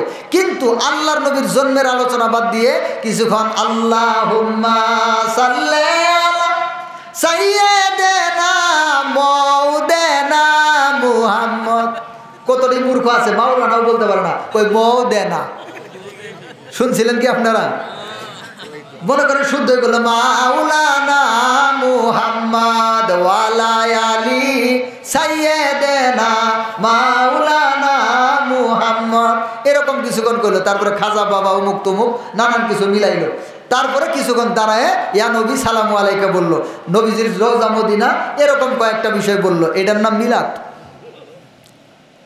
এটা মিলাদ হইল? মিলাদ হচ্ছে আল্লাহর নবীর জন্ম সংক্রান্ত বিষয়। আল্লাহর নবী কোন মাসে জন্মগ্রহণ করছেন, কোন সময় জন্মগ্রহণ করছেন, আরবের অবস্থা কেমন ছিল, কোন প্রেক্ষাপটে জন্মগ্রহণ করলেন, আল্লাহ তাকে কেন পাঠাইলেন, তার জীবনের মিশন কি ছিল, তার জীবনের ভীষণ কি ছিল, তার জীবনের উদ্দেশ্যটা কি ছিল, এগুলা হচ্ছে মিলাদের বিষয়। এইভাবে যদি কেউ মিলাদ সম্পর্কে আলোচনা করে, সেটা বছরে প্রত্যেক দিনে করুক, কোনো সমস্যা নাই, বরং সওয়াব হবে। কিন্তু ওরা যেটা করে এটার নাম মিলাদ না, এটা হচ্ছে ভণ্ডামি। তো এই জন্য তিনটা বিষয় ছিল। এক নম্বর, মিলাদের মধ্যে যে খাজা বাবার নাম বলে এটা কোন কিতাবে আছে। দুই নম্বর, মিলাদ না করলে, এই মিলাদ, এই বেদাত না করলে যে তাদেরকে ওয়াহাবি বলা হয়, গুস্তাকে রসুল বলা হয়, বেয়াদব বলা হয়, এটা কোন কিতাবে আছে। আর তিন নম্বর বিষয় হচ্ছে নবীর আত্মা মুবারক আসিয়া হাজির হয়। এরকম একটা কথা বলে, যেখানে মিলাদুন নবী পাঠ করা হয়, নবীজির আত্মা মুবারক আসিয়া হাজির হয়, তাহার সম্মানে দাঁড়াইতে হয়, না দাঁড়াইলে বেয়াদবি হয়, এরকম একটা কথা আছে। তো আল্লাহর নবীর আত্মা যে আসে, এইটা কোন কিতাবে আছে? এই তিনটা দলিল আমি চাইছিলাম, কিন্তু বেচারার কাছে যখন এই তিনটা দলিল চাইছি, বেচারার পায়জামা গরম হয়ে গেছে গা। এই বেচারা আর সারা বছর যোগাযোগ করলো না। তারপরে আরো কখন থামলো, যখন আমার খালা পলাইলো না, বুঝে নাই, বুঝে নাই, নতুন নতুন নতুন, বুঝে নাই, নতুন খালা পলাইলো না। খালা পলানোর পর থেকে সব ঠান্ডা। আপনাদের এখান থেকে ওয়াজ করে যাওয়ার পরে আমার যে কি অবস্থা হয়েছিল জানেন? রাত্রের 3টার সময় আমার কাছে ফোন আইছে চট্টগ্রাম থেকে। রাত্রের 3টার সময় ফোন আসছে চট্টগ্রাম থেকে। ফোন দিয়ে ধমকি দিয়ে বলতেছে, আমি চট্টগ্রামের ইসলামিক ফাউন্ডেশনের সভাপতি, তোর বাড়ি কই ক, তোরে কিছুক্ষণের মধ্যে ডিজিএফআই যাবে, এনএসআই যাবে, উমুক যাবে, তুমুক যাবে, ধরে নিয়ে আসবে। আমি বললাম যে আসুক, ওয়েলকাম। ধরে নিয়ে গেলে আর কি হবে, মামলা 2টা খায় আছে, আরো 2-4টা খাই, মামলা তো 2টা খায় আছে, সমস্যা নাই। এইরকম প্রায় 1 থেকে 1.5 মাস পর্যন্ত কি যে একটা পেরেশানির মধ্যে ছিলাম, আপনাদের সাথে আমি এটা আলোচনা করি না, কি দরকার। আমি যেখানে যেটা করছি সেটা করছি, সে তার পেরেশানি হবে আমার উপর হবে, যা হবে আমার হবে। কিন্তু যখন খালা পলাইলো না, সব শিয়ালের বাচ্চা একসাথে থামছে। এর আগে একটা দিছে হুক্কা হুয়া, আর বাকিগুলা কিয়া হুয়া কিয়া হুয়া। শেরপুর থেকে কিয়া হুয়া আমারে ফোন দিছে। এ বলে শেরপুর জেলার আহলে সুন্নাত ওয়াল জামাতের সেক্রেটারি, হ্যাঁ ফোন দিছে আমারে, দিয়ে বলতেছে আপনি নাকি মিলাদের বিরুদ্ধে ওয়াজ করছেন। আমি বললাম না। তো বলতেছে তাহলে শুনলাম। আমি বললাম ভুল শুনছেন, মানে ওর সাথে ও যেমন পেঁচাইতেছে আমিও পেঁচাইতেছি। আমি তো মিলাদের বিরুদ্ধে ওয়াজ করি না, আমি ভণ্ডামির বিরুদ্ধে ওয়াজ করছি। কথা বুঝে নাই মনে হয়। এই মিলাদের বিরুদ্ধে কি আমরা? এটা মুস্তাহাব, আল্লাহর নবীর জন্ম বিষয়ক আলোচনা করলে এটা মুস্তাহাব, কোনো সমস্যা নাই। তো হ্যাঁ বলতেছে আপনি বলে মিলাদের বিরুদ্ধে ওয়াজ করছেন। আমি বললাম না। তো বলতেছে যে শুনলাম। আমি বললাম তাহলে আপনি ভুল শুনছেন, আবার শুনেন। তো বলতেছে তাহলে বিষয়টা কি? আমি তখন বিষয়টা বুঝে বললাম যে এই ব্যাপার। তখন বেচারার কোনো জবাব নাই। এইরকম একটা পরিস্থিতি। তো এই জন্য গত বছরের একটা দেনা ছিল, আপনাদেরকে দেনাটা আমি শোধ করে গেলাম। তবে মনে রাখেন, আসমানের নিচে জমিনের উপরে এমন কোনো বাপের বেটা এখনো জন্মগ্রহণ করে নাই আজকের এই সমস্ত মিলাদ কিয়াম প্রমাণ করতে পারবে না। এমন কোনো বাপের বেটা নাই। এবার একটু 2-1টা দলিল আপনাদের সামনে আলোচনা করে আমি রমজান সম্পর্কে কিছু কথা বলবো ইনশাআল্লাহ। একটা বিষয় বুঝেন, দেওবন্দ মাদ্রাসা আমাদের প্রাণ। দেওবন্দ মাদ্রাসা বুঝেন, দেওবন্দ মাদ্রাসা আমাদের প্রাণ। সারা বাংলাদেশে যত কওমি মাদ্রাসা আছে, সমস্ত কওমি মাদ্রাসার মূল মাদ্রাসা কোনটা? দেওবন্দ মাদ্রাসা। দেওবন্দ মাদ্রাসার প্রধান মুফতি আহমদ আলী সাহারানপুরি, উনি একটা কিতাব লিখছেন আল মুহান্নাদ আলাল মুফান্নাদ।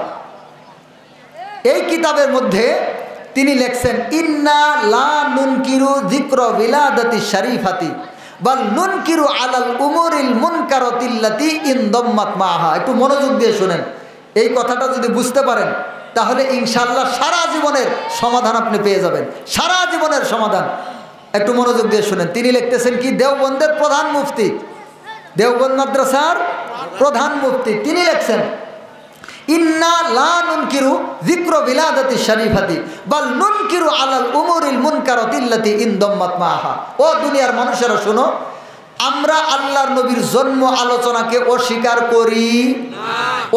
করি কিন্তু এই মিলাদের সাথে যারা বিভিন্ন নষ্টামি ভষ্টামি খাজা বাবা অমুক তমুক একখানো জড়ো করছে আমরা এগুলা মানি। এটা লিখেছেন তিনি আল মুহান্নাদ আল মুফান্নাদ এর ৭৮ নম্বর পৃষ্ঠার মধ্যে। তাহলে কি আপনাদের কাছে সমাধান হইল? এবার একটু শুনেন, আল্লামা জালালউদ্দিন সুয়ুতী রহমতুল্লাহি আলাইহি একটা কিতাব লিখছেন। কিতাবের নাম হচ্ছে হুসনুল মাকসাদ ফি আমালিল মাউলিদ। এই কিতাবের মধ্যে তিনি লিখেছেন আবুল ফজল হযরত ইবনু হাজার আসকালানী রহমতুল্লাহি আলাইহি, যিনি আজকে থেকে ৮00-৯00 বছর আগের মানুষ, তাকে এই মিলাদ সম্পর্কে জিজ্ঞাসা করা হয়েছিল যে এই মিলাদটা কি জিনিস, এটা কি করা যাবে না না যাবে, এটা কি জিনিস। তিনি বলছেন আসলু আমালিল মাউলিদি বিদআতুন। ভালো করে বুঝেন, বেদাত শব্দ তো বুঝেন। আসলু আমালিল মাউলিদি বিদআতুন, এই যে আজকে যে মিলাদ করা হয় এর আসল এর মূল হচ্ছে বেদাত। ভালো করে বুঝেন, এর মূল কি? বেদাত। আসলু আমালিল মাউলিদি বিদআতুন লাম তুনকাল আন আহাদিন মিনাস সালফি সালিহ মিনাল কুরুনি সালাসা। সত্যের ৩ যুগ, আল্লাহর নবীর যুগ, সাহাবা কেরাম, তাবিন, তাবে তাবিন, এই সত্যের যুগ ৩ যুগের কোন যুগে এই মিলাদ ছিল? এটা কি আমাদের কথা? কার কথা? ইবনু হাজার আসকালানী রহমতুল্লাহি আলাইহির কথা। তারপরে আরেকটা কথা শুনেন, আরেকটা কথা সুবুলুল হুদা ওয়ার রশাদ কিতাবের মধ্যে এসেছে। ইমাম জহিরুদ্দিন জাফর আত-তাজমানাতি রহমতুল্লাহি আলাইহি তিনি বলেছেন হাযাল ফি'লু লাম ইয়াকা ফিস সদরিল আউয়ালি মিনাস সালফিস সালেহ। এই কাজটা, এই যে মিলাদের কাজটা সত্যের ৩ যুগের মধ্যে ছিল না। হাযাল ফি'লু লাম ইয়াকা ফিস সদরিল আউয়ালি মিনাস সালফিস সালেহ, সেই সত্যের প্রধান ৩ যুগের মধ্যে এই মিলাদ ছিল না। এবার শুনেন, ইনি হচ্ছেন মিশরের আল আজহার বিশ্ববিদ্যালয় আছে না, মিশরের আল আজহার বিশ্ববিদ্যালয়ের একজন প্রবীণ এবং বড় শিক্ষক। তিনি হচ্ছেন শায়েখ বাখিত আল মুতিঈ। তার নাম কি? শায়েখ বাখিত আল মুতিঈ। তিনি লিখেছেন ইন্না হাদাল ফি'লু ইন্না মান আহদাসা হাদাল ফি'ল, নিশ্চয়ই এই কাজটাকে আবিষ্কার করেছে খুলাফাউল ফাতেমিয়ুনা। ফাতেমি একদল শিয়া ছিল। কি ছিল? ফাতেমীয় শিয়া। তাদের নাম ছিল ফাতেমীয় শিয়া। তারা এক সময় এই পারস্য দেশ যেগুলো আছে, ইরাক, ইরান, এই সমস্ত দেশের মধ্যে তারা ক্ষমতায় ছিল, তারা রাজত্ব করেছিল। ওই জায়গার মধ্যে তারা সর্বপ্রথম এই মিলাদের কার্যক্রম শুরু করে। মান আহদাসা, যারা এই কাজটা নতুন করে শুরু করে। আর এর প্রথম যে শুরু করেছিল তার নাম ছিল মুইজ্জুদ্দিন। কি নাম ছিল? কি নাম ছিল? মুইজ্জুদ্দিন। এই মুইজ্জুদ্দিন সর্বপ্রথম এই মিলাদটাকে আবিষ্কার করে। এবার বুঝাইতে পারলাম কথাটা? আরও কোনো ভেজাল আছে? ক্লিয়ার হয়েছে কি হয়েছে না? আমরা এই প্রচলিতভাবে যে মিলাদ কিয়াম করে এটাকে আমরা বেদাত বলি। কিন্তু যদি কোনো ব্যক্তি আল্লাহর নবীর জন্মের আলোচনা করে, আল্লাহর নবীর জন্ম নিয়ে কথা বলে, এটা প্রত্যেক দিনও যদি করে কোনো সমস্যা নাই, বরং কি হবে? সওয়াব হবে। এখন বলবেন হুজুর এটা করলে সমস্যা কি? এটা যদি করা হয়, এই মিলাদি যদি পড়ি আমরা, এটা সমস্যাটা কি? এর সমস্যা হচ্ছে, ১ নম্বর সমস্যা, ওই যে আল্লাহ তাআলা আজকে যে আয়াত আমি তেলাওয়াত করেছি, আল্লাহ তাআলা বললেন ওয়ালা তাতাগাও, তোমরা বাড়াবাড়ি করিও। ইসলামের মধ্যে যেটা নাই এরকম বাড়াবাড়ি করিও না। এখন দ্বিতীয় কথা হচ্ছে, যেই কাজটা ইসলামে জরুরি না এরকম কাজকে যদি কেউ জরুরি মনে করে তাহলে সেটা বেদাত হয়। এই মিলাদ এটা কি ইসলামের মধ্যে জরুরি? কেউ যদি করে সওয়াব পাবে, না করলে সমস্যা। এটা কি জরুরি? জরুরি না। এখন এরা এটারে জরুরি বলতেছে।